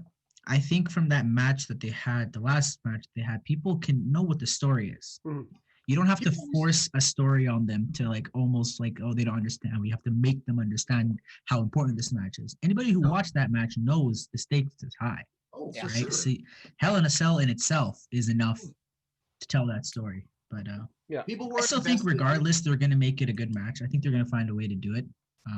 The match will be great. Oh yeah, they're both really, really good wrestlers. So I think that again, this is another one of those where the internet would explode, and the saving grace would be Miz beats Otis for Money in the Bank. Jay wins the Universal title, only for Miz to cash in. I could see that being a way to like finagle out of both things going on here. Yeah, right. It's a way that they book themselves into a corner, but it's And a way then- they can save themselves. Yeah, and then all of Roman's momentum is fucking stopped to a halt. But it's Roman. He'll get it back. Like True. you know he'll get it back, right? Yeah. Or Roman just beats the crap out of Miz and just takes the Yeah, championship. with him. even Just if it's takes just it. like a transitional thing where next pay-per-view Roman gets the title back kind of thing. Yeah, right. Just it's a to way book that they themselves can- out of this corner. Yeah, it's a way they can give us the Jay babyface ending that like they should be building to, and still kind of transition everything back to Roman. So where does Jay go from there now? Right? Well, to His me, the momentum obvious is just question kinda after dead that is, there. like, Yeah. that's a triple threat to me for the Universal title, and you put it back on Roman. Yeah. Mhm. Yeah, that's fair. Do, Right. do I we just think see the family aspect is so close in that story that I don't think inserting the Miz is gonna help that. Oh no, I Right. think the only way inserting the Miz helps it is if they want to go with the Jay win, because I feel like the machine is not behind him as Universal Champion. Mhm. I doubt it. Yeah, like I agree with Andrew in my chat that Jay in the next few months is in a bit of a holding pattern until Jimmy is fully ready to wrestle. But it's another spice they could do to make it interesting now that they've added so many layers to Hell in a Cell. They could even do like where one of the Usos will side with Roman and the other Uso gets excommunicated, and then they have the Usos kind of colliding. For, Yeah, for the a Usos while. clash. Yeah, it's because I personally think that Jay has been the one Uso. Like, I mean, they're both on the same level, but I think Jimmy, because of his marriage to Naomi and how he's been on Total Divas and stuff, I think he's the twin that has the more. I guess more people know Jay or Jimmy than they do Jay. Yeah. Right. I Yeah. think they're seeing him as the more popular one, so that's a good dynamic as well there, where they can not necessarily have a feud, but like I said, have Roman get in his ear maybe Mm. and talk they- to Jay and tell him how how it is, and then maybe gets him thinking and it gets something there, right? Yeah. Well, I'm sure they would have a feud because we all know how much Vince loves to break up tag teams, and if he's already split up the New Day, if he's sitting here Yeah. looking at an opportunity to split up the Usos as well. But then again, oh they're God. twins. I think it's harder to sell a twin heel turn. Are you than the kidding? other, right? I wish you died in the womb wasn't the Okay. greatest thing you've ever seen. We all remember how bad that was. By bad Oh, you mean God. amazing, right? Yeah. God, is there any like wrestling people who are related in the Alberta wrestling scene right now? Not in Alberta, but the Voros twins. Moros twins, yeah. Yeah. That you died in the I wish you died in the womb comment was almost one of the most distasteful things I'd ever heard in wrestling until they forced Paige to say something about the death of David Flair. Oh my Oh, god! yeah, Like, yeah. what was that about? Right? What was that for? Charlotte was the person who initiated it, right? I think she said something about. I think Her brother? Charlotte was okay with it being said, But like, Yeah. but Paige's still, like, delivery is, like, who was the the- writer that's broaching this subject here? that just Yeah. like Tough. put it out there to them, and like Paige's delivery of it is like the least confident you've ever heard her on the mic. Like, Yeah. trying to be a heel, but like something deep down inside of her just does not want to say this. Yeah, like kind of like when Batista first turned heel on Ray, and like he dropped the Eddie's dead line after like That was Ray brought him up. Orton. Yeah. Yeah, Where like- he came out, it's like Eddie's not in heaven, Eddie's Eddie's down in- there in Oh. hell. Oh, Randy Orton was the worst. Yeah, like I know Yeah. the line you're talking about when they turned Batista heel, but Yeah. like years before that, Randy Orton topped the worst of it. oh yeah, Yeah. fuck, Or like, they uh, could never fucking do that now. More recently, when Ambrose had to talk about Roman's cancer thing, and he basically just Oh yeah, yeah, he talked about that. That was on- the Yeah, moment that I'm he was talking gone. Jericho. Yeah. he was gone. Yeah. Like, oh, you guys want me to? Okay, yeah. There's we're a gonna- history of people not wanting to say these lines because of how horrible they are, and they just keep telling them to say it. Like, machine because the cogs, these guys are just cogs in the machine. The machine is Yeah. going to keep turning with or without them. The cogs can be replaced. though these cogs are getting a little rusty here. Like, Raw is slipping to 1.7 million viewers. That is Impact on Spike TV numbers right now. Yeah, it is. Yeah, it And is. at a time too where people are at home. Mhm. That's the craziest part. Yeah. Like, they haven't been able to deliver when people they have the time to watch. People have the right? ability to tune in. Yeah. When it comes to key demos, AEW is really close to Raw right now. Yeah. They're within 100,000 of viewers of Raw in the 18 to 35 demo right now. I think for most people, I think WWE will give you something really good. Like me and Blake were talking about this with the whole Jey Uso thing. Blake was saying when WWE is good, they're really good. Yeah. But when they're not good, they're not good, right? So people are maybe just clinging on to see how well they do, and then There is there's a no period in of time- between. Yeah, there's no in between. They're either up high or very low, right? Yeah. Yeah, So they're either top of the world or they're a dumpster fire. Well, I Yeah. think that's anybody else have any wrestling discussion for to broach? We could go back to the religion of T-Bar that I'm demanding T-Bar starts, but other than that, I think we're good. you have a huge boner for T-Bar, don't you? You know what? Here's the thing. I'll put it over, Blake. If you start a second Twitter account as the Church of T-Bar, I'll follow. I will follow and push that shit. I'll follow his a retweet. Bible is just like Yeah. Twitter quotes, you know. And then It's then you open the WWE book and it's just a screenshot of his tweet of telling Eric Bischoff, "Okay, boomer." Fair enough. And then WWE sends Blake And a then cease and desist because the he's next using one T-Bar is name. talking about how T-Bar is beat NXT and AEW in ratings. Yeah. Oh, T-Bar. You know, All I'm right. gonna make sure I'm gonna talk to the guy who makes our thumbnails for when we post this on YouTube. I'm gonna make sure that that T-Bar is included on the thumbnail. Oh, talented fellow! Whoever makes those, the person when I get the thumbnail will go up on the YouTube. Yeah.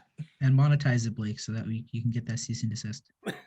Who said I was the social media guy? Who said I was the guy who Oh made shit! Did I just break kayfabe Kayfabe, again? it? kayfabe. That wasn't me. So that was I don't that's not make this Blake. shit. No, it's not Blake. It's this guy named his last name is Sandmeyer. I don't know who he Yeah. is. But, Polaka. How dare you use my fucking government name? that's Piece of that's what you shit. get for using my government name earlier. Olake. All Yeah, right, whatever. so Ahmed, let's how do move you on like it? to I don't know who that the is.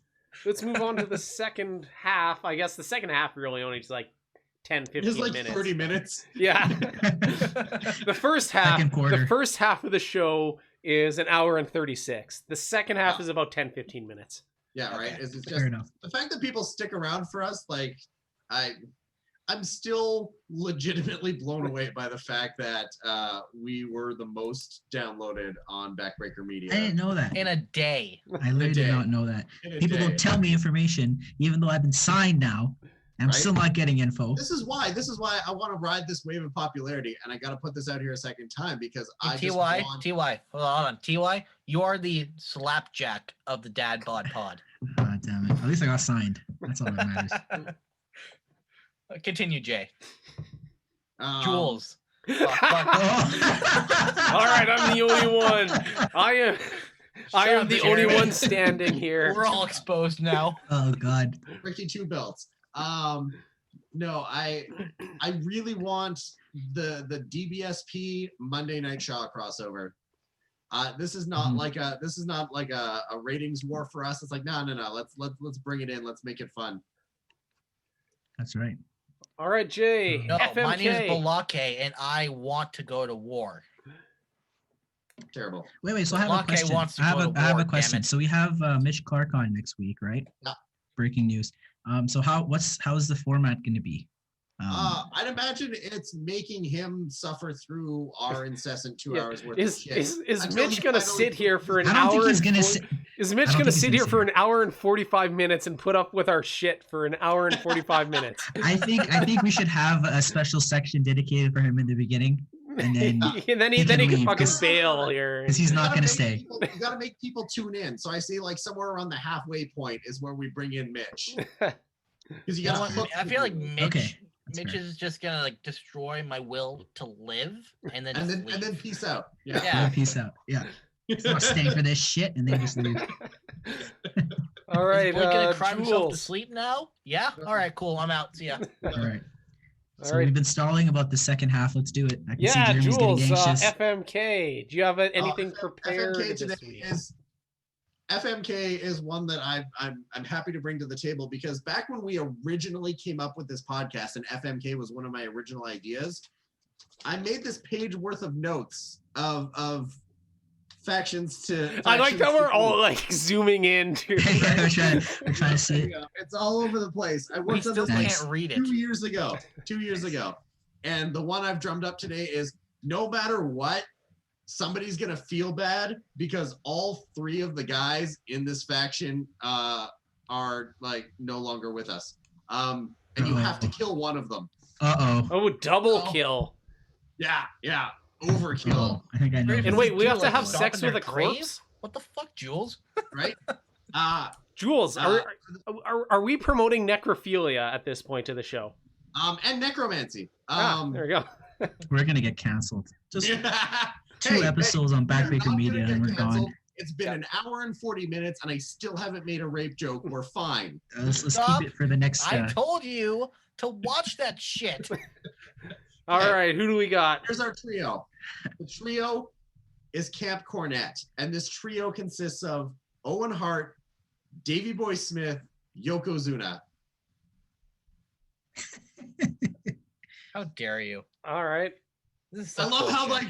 I love how these two, who in my Zoom call are beneath me, are like, "Oh, fuck this guy," and Crowder's just like, "I'm game. Let's do Yeah, I'm in. Crowder, if you're on deck and ready to go, please Yeah. deliver." I will marry Owen Hart. One of my favorite wrestlers of all time. I'm sure you all know. Named my first son Owen. Big, huge, massive fan of Owen Hart. So marry Owen. Kill British Bulldog. Never was a huge fan of British Bulldog. I thought that he was a little bit weird. Thought Dynamite Kid was the better wrestler in that tag team. And fuck Yokozuna. More cushion there, baby.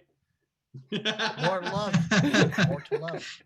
It's also, you got to remember, at the end of the day, he was like from that Samoan family too. So there's like a surprising amount of like flexibility and agility in there too. Oh, there's girth. There's girth there, my friend. And endurance, right? Like ride that wave. I feel like I'm on the same page as Crowder here, as far as marry Owen, kill British Bulldog, and F Yokozuna, just I because feel like you cop out every week and just copy what Crowder says. So from now not on, necessarily. His answers. What if we just happen to agree on a lot of these things? You don't agree with anyone ever. Have you seen your Twitter account? Okay, but okay, for me, If T-Bar answered this FMK, you would agree with him. well, yeah, T-Bar is our Lord and Savior. T-Bar is a wise sage. Yeah. No, I'm gonna say kill British Bulldog just because he's the one I'm the least familiar with. Like all three of these guys were before my time for me personally, because I didn't start watching wrestling until like 2009, and I know about Yokozuna a lot more than I know about British Bulldog, and same goes for Owen Hart. Wait, so what was you said it was the same as Crowder, but then you say you'd F Davey Boy. I don't think Crowder said that, right? No, I said kill Davey Boy. Yeah, Oh, kill, yeah. yeah. Oh, okay, I'm lost. All right, anyways. But please tell me you got something different from these guys here. Agree with us just to piss off Jules. Come on, TY. You guys are Turn to the here's dark thing. side of the If forest. you guys, I if would you guys- marry Yoko because I feel like he's. I have a thing for big girthy men. I talked about it. Last Is time. that why you wanted this match with It's me? back. Yes. I really don't hope anybody gets a clip of that, of me saying that. But Oh, we I will. feel like Yoko is a good protector. I like protectors. We talked about Taz last time being has a strong base. Yoko has a strong base. That's why. So I'd marry Yoko. I think I would F Owen Hart only because I don't want to kill him because he's one of the nicest people ever. So I'm very talented. Like Blake, I didn't see him wrestle when I was growing up, obviously, because he passed before. But I think he watching his stuff back, and especially watching the Dark Side of the Ring. That was it a Dark Side of the Ring, or was it? Yes. Yeah. About him. He's really nice. So yeah, I'd F him, and then I just killed Davy Boy because I don't know. Poor Davy Boy. Holy shit. Yeah. Jules, are you going to not double kill Davy Boy Smith? Quadruple kill. I mean, it's not like the first time we played this and each one of us killed a different member of the Shield. Also, Blake, if you intentionally ruin this little game of mine, I'm gonna come up with something worse. You understand that, right? How am I gonna ruin it? But By being so damn agreeable. Yeah, god damn it. Having a Crowder and I agree on things. This podcast is ruined. This is it. There's no discussion. Okay, so I gotta marry Owen. That's the one thing. No matter what, it's just like Owen Hart is on the Mount Rushmore. Is GOAT. Like, he was taken from us way too soon, but it's one of those guys. He was one of those early guys where it's like anything you gave him, he'd knock it out of the park, and he was like super committed to even something like the Blue Blazer right before he was, taken from the world. And I just saw a clip, what was it, today, of him and Jushin Liger in Japan. So good. Like, holy shit. Such a good match. Like, way above his time. I'm gonna say something that, I don't know, maybe this will piss off Mitch too, but I prefer Owen to Brett in pretty much any given circumstance. Mm-hmm. He was the better wrestler. He was the better promo. He was a better character. Yeah, I just think Brett is amazing, but he was right place, right time. Yep. And Owen just happened to be a little bit too long behind him. And that would be it. I'd kill Yoko, just because he's not long for this world, man. He wasn't like he was on a, like, he really ballooned out. Like, he was on borrowed time. And I just that stability though. He's girthy, It wasn't stable. Like, but like, he's big, Yeah, I understand. Big girthy man is what you're all about, and I know who to side with. Okay, let's not take that out of context. I just like the way they protect stuff. All context. Right? You gotta have the context right. Sorry. And I fuck Davey, and I say that not because he's like the biggest and the most muscly out of them, but I figure if Bret Hart can get him to what is regarded as one of the best wrestling matches ever, while he's like drugged out of his mind, I feel like I could get a decent night out of him. It's fair. All right, so I actually got a comment in my chat here from. You actually got a comment? Yeah, from Rhonda Bounty, who popped into chat. She wants like to a shoot comment. Yeah, I know, right? People who aren't your brother watch us. Already know are watching this. All right, so Andrew. they want to ask, what is our favorite gimmick today in professional wrestling? Ooh, let's roundtable this. Let's start with Blake, so we can't agree with anyone. Yeah, there we go. Go Blake. I think my favorite gimmick right now has to be Orange Cassidy. Just because, like, especially just the way he's like grown and evolved since the pandemic, especially working with Jericho.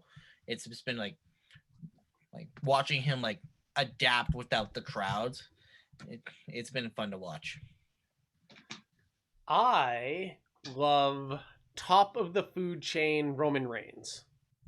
I think it's such a good gimmick, such a badass, and such a family man too. Like, he has the side that there's the good heel has like the grain of believability to him. And Roman Reigns as the psychotic top of the food chain does it for me. I'll go next. So maybe lately people might not agree, but I think Seth Rollins and the Monday Night Messiah, personally, I think is one of the best gimmicks. Yeah, I think the way that Seth the way he lost to the Fiend and took that heel turn that people were trying to give him, and he turned it into something that has basically carried throughout the pandemic era. So even though people are kind of shitting on him and Mysterio right now, I think a heel Seth Rollins, different from what he did in 2015, having like maybe like a God mindset is outstanding. So I'm gonna go Seth Rollins. I risk sounding like a total mark here, but just based on this entire last year, for me it's the Fiend, and it's everything not just the Fiend, but everything that world that's built around him, because it all started with the Firefly Funhouse. And like, go back, because this has been popping up on social media, on Twitter lately. Go back a year, like a year ago, like now, and people were shitting on the Firefly Funhouse. Like, just What? as it's starting to pop up, as the puppets are starting to pop up in that very first segment. I saw the opposite. The pre-Funhouse vignettes. Yeah, the pre-Funhouse vignettes. Everybody was like, oh, they've ruined Bray again. And like, everybody was so apprehensive and so toxic towards it. And just like every Firefly Funhouse after that, it was like, okay, where's the hook? Like where is this? It always left you wondering where this is going until we got the Fiend reveal. And the reveal was so good. And like the squash of Finn Balor, and just like, even when there have been hiccups in the road, like the Seth Rollins feud or like the Braun Strowman stuff here and there, there's always been gold out of it. And I feel like this is everything Bray needed. And I feel like they're only continuing to build on it. Like like I said, there's been a couple waxes and wanes, but it's still been consistent as long as they give him creativity. Like, I still think, okay, so everybody loved the Boneyard match. Okay. I loved the match with him and Cena, which I think even though it wasn't really a match, if you're comparing the two, I preferred that. I give the advantage to the Funhouse match in terms of creativity. Yeah.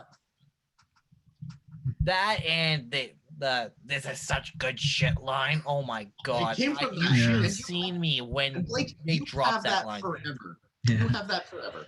I think there's differences though between the two matches, because I think John Cena is still somebody who, I want to say he's in his prime, but he's still somebody who can go if needed. Oh, definitely. So, yeah. But Undertaker's somebody who is really broken down at this point. He right? needs the so kind of gimmick AJ Styles time. carried him through a match that was very entertaining. So I think they're good in different aspects. I think it's hard to compare them.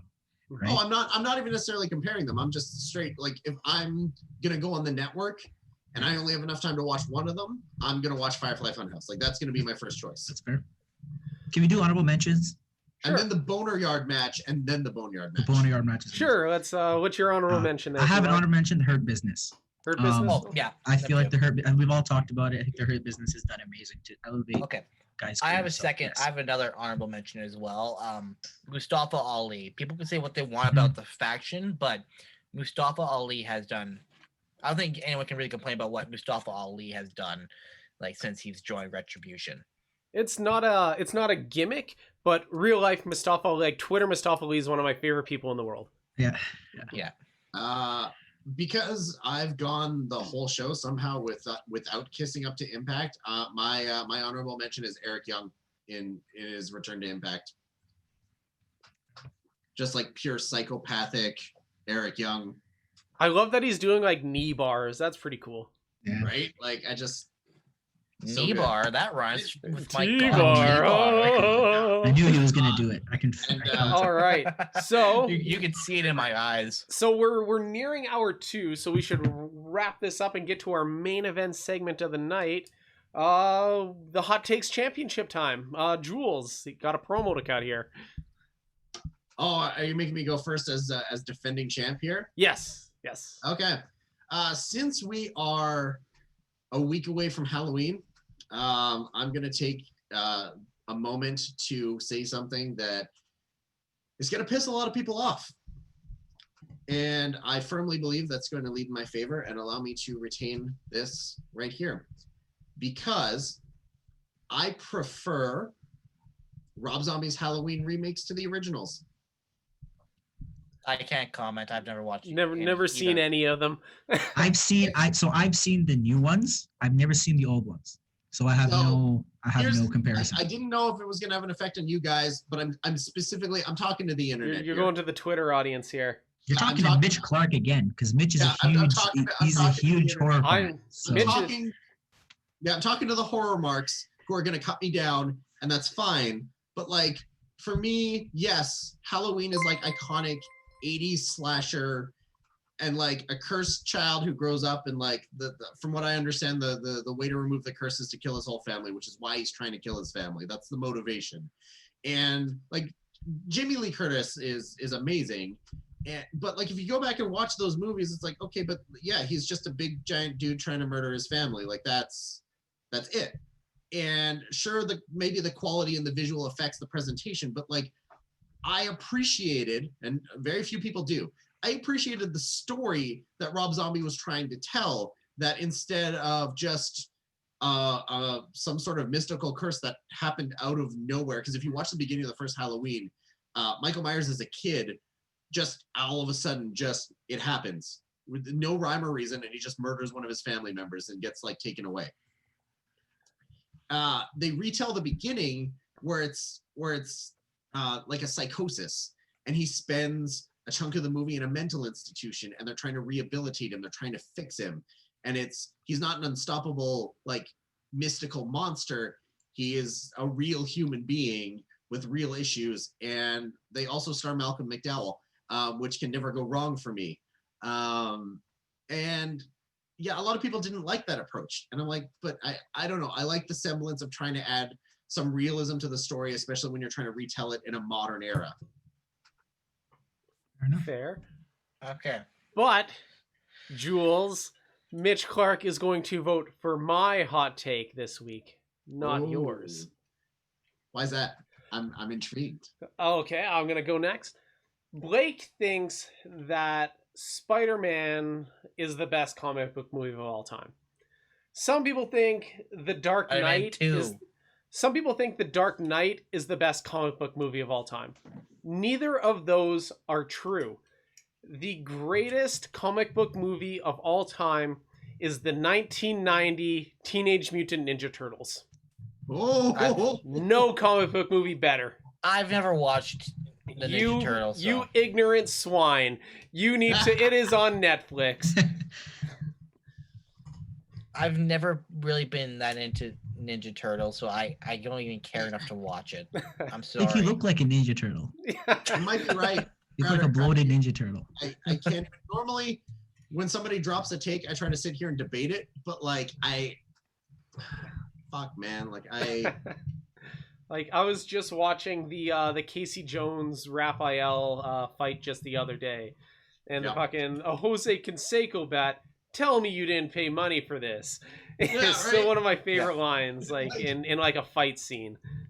And like the fight choreography in the turtle suits. Can we talk about that? Because fuck. Like my new Twitter handle is a line from that movie. One of the greatest words of wisdom in movie history. Wise men say forgiveness is divine, but never pay full price for late pizza. Yeah. That's inspirational. Yeah. Is it the first or the second one? I think it's the second one where Kevin Nash is Super Shredder. That was the second one, yes. That's the second one, yeah. And then the third one, they go back to Imperial Japan.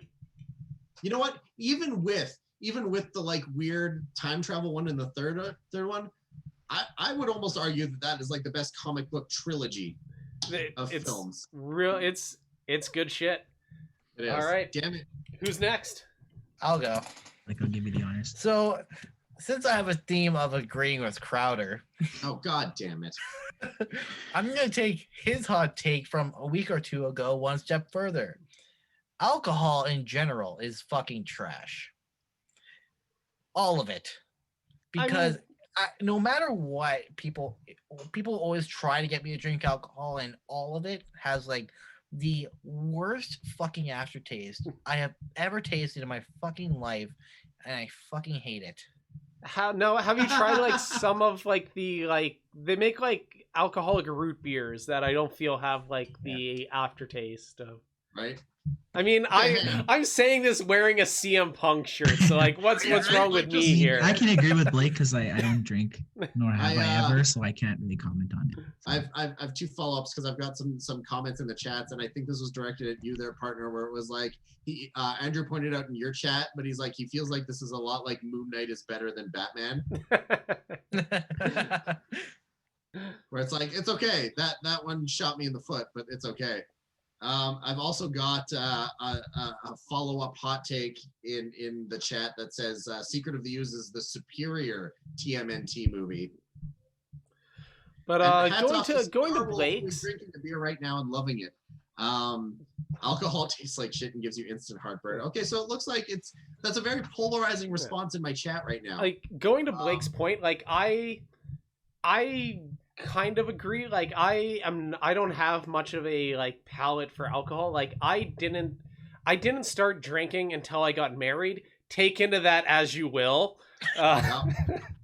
Don't wanna bury my beautiful wife. I love her so much, but those are the facts. Didn't start drinking until I married her. But yeah, I kind of agree with you, Blake. You're in trouble. You're in trouble. Someone's on the couch. Wait, so how do you develop a desire to taste alcohol once you were married? That's my question. I don't know. Just people gave, like, I never drank until my bachelor party, and then I didn't know what I was expecting, kind of thing, and then I guess I got like addicted to alcohol, and that was I turned into Barney Gumble. You're gonna come drunk to shows like who was it? The Guitar Man. The Guitar Man, Jeff Jarrett. Jeff Jarrett. JEFFJARRETT. Yeah, right. All right, I guess it's my turn for a hot take. So I'm gonna start drinking on stream now, just cause. Yeah, make it talking shop, hey. Mine's very simple. Peanut butter is disgusting. Wow. Peanut butter tastes like battery acid on bread. It is disgusting. Peanut butter and jelly is gross. They don't go together. Peanut butter is disgusting. It shouldn't ever exist. Peanut butter is gross. I hate peanut butter. When you were a kid, what were your parents making you for lunches here? Yeah, like I didn't eat. I would specifically request to just put the jam on the bread. Don't put peanut butter. It tastes disgusting. Now, is it for those listening in audio form? I'm currently flipping off T.Y. Jackson. It tastes like a poor man's nut. Not that nut. No, like a poor man's like peanut or something. How do you know what that tastes like, Ty? No, that's not what I meant. Now we're gonna get canceled. Mike, when you're getting audio only, I need you to clip how much he likes big, girthy men, and his take on how peanut butter tastes. And is that just peanut butter or all like nut butters in general, like almond butter? I've tried almond butter. It's not bad. I just think that peanut butter has a very, very strong taste. So what? And I don't like it. Also, like, what about like a hazelnut spread like Nutella? See, that's amazing. Oh, okay. Nutella is amazing. I just think peanut butter in general, just peanut butter. Okay. Gross. Okay, I could respect. But have you ever had peanut butter with Nutella? No, and that I'm thinking about that is making a bunch of vomit coming up. It might ruin Nutella for you, or yeah, it would. Yeah. Tastes like Reese cups. It's some good shit, man. See, now here's the thing: Reese peanut butter cups I can have. I just think the peanut butter cups is different. It's not real peanut butter in that. It's like a peanut paste kind of thing in that. There we go.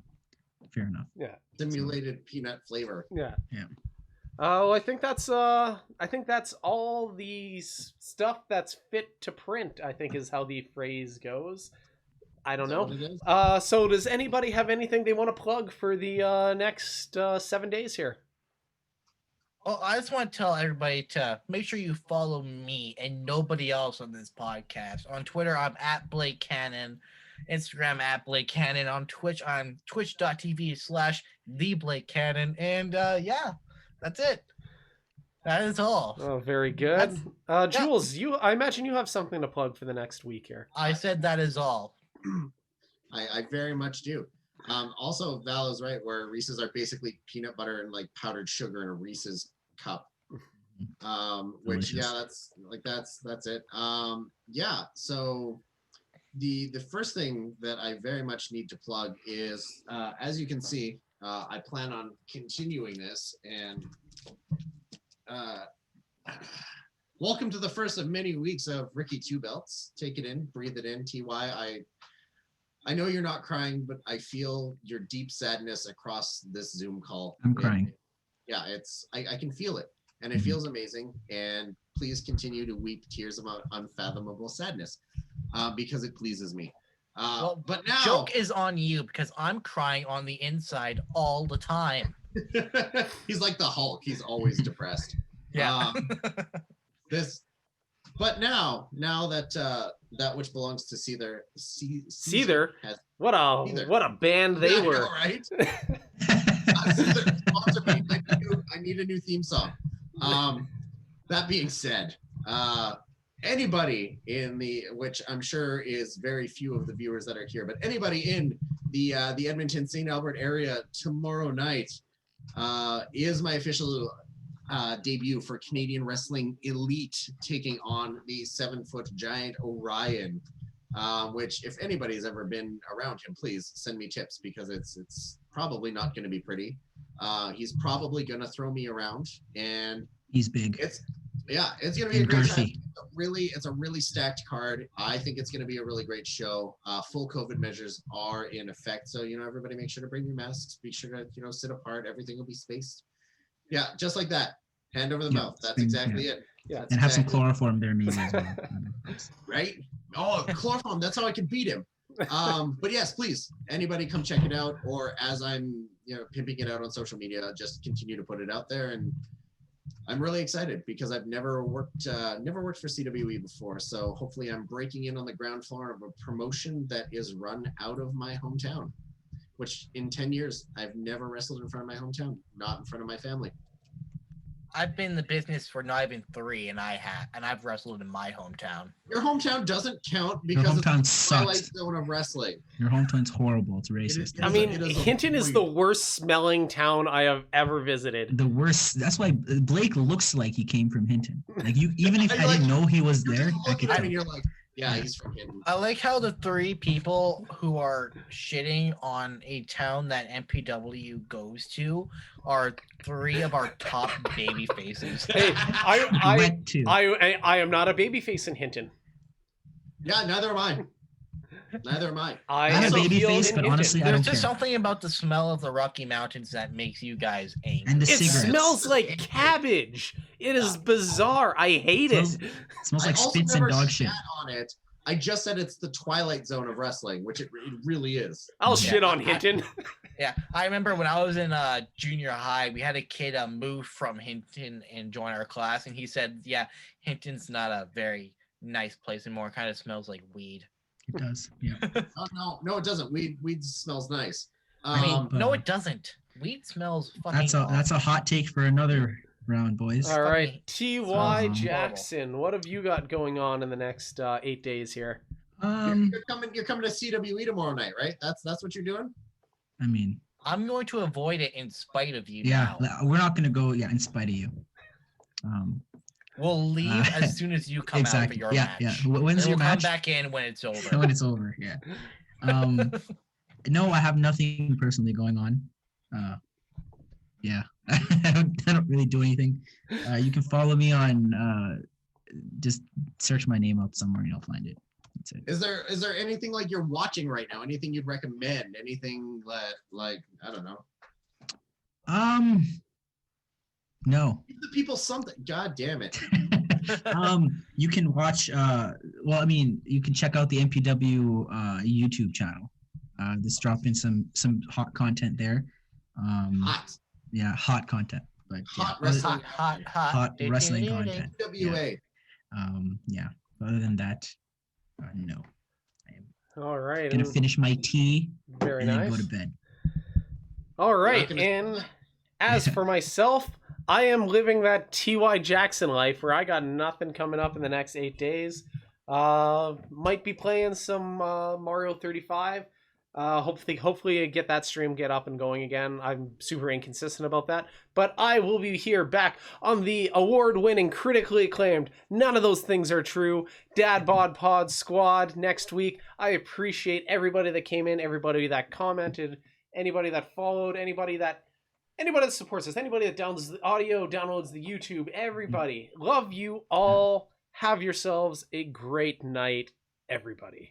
Thank you. My name is Blake, and I hate my life.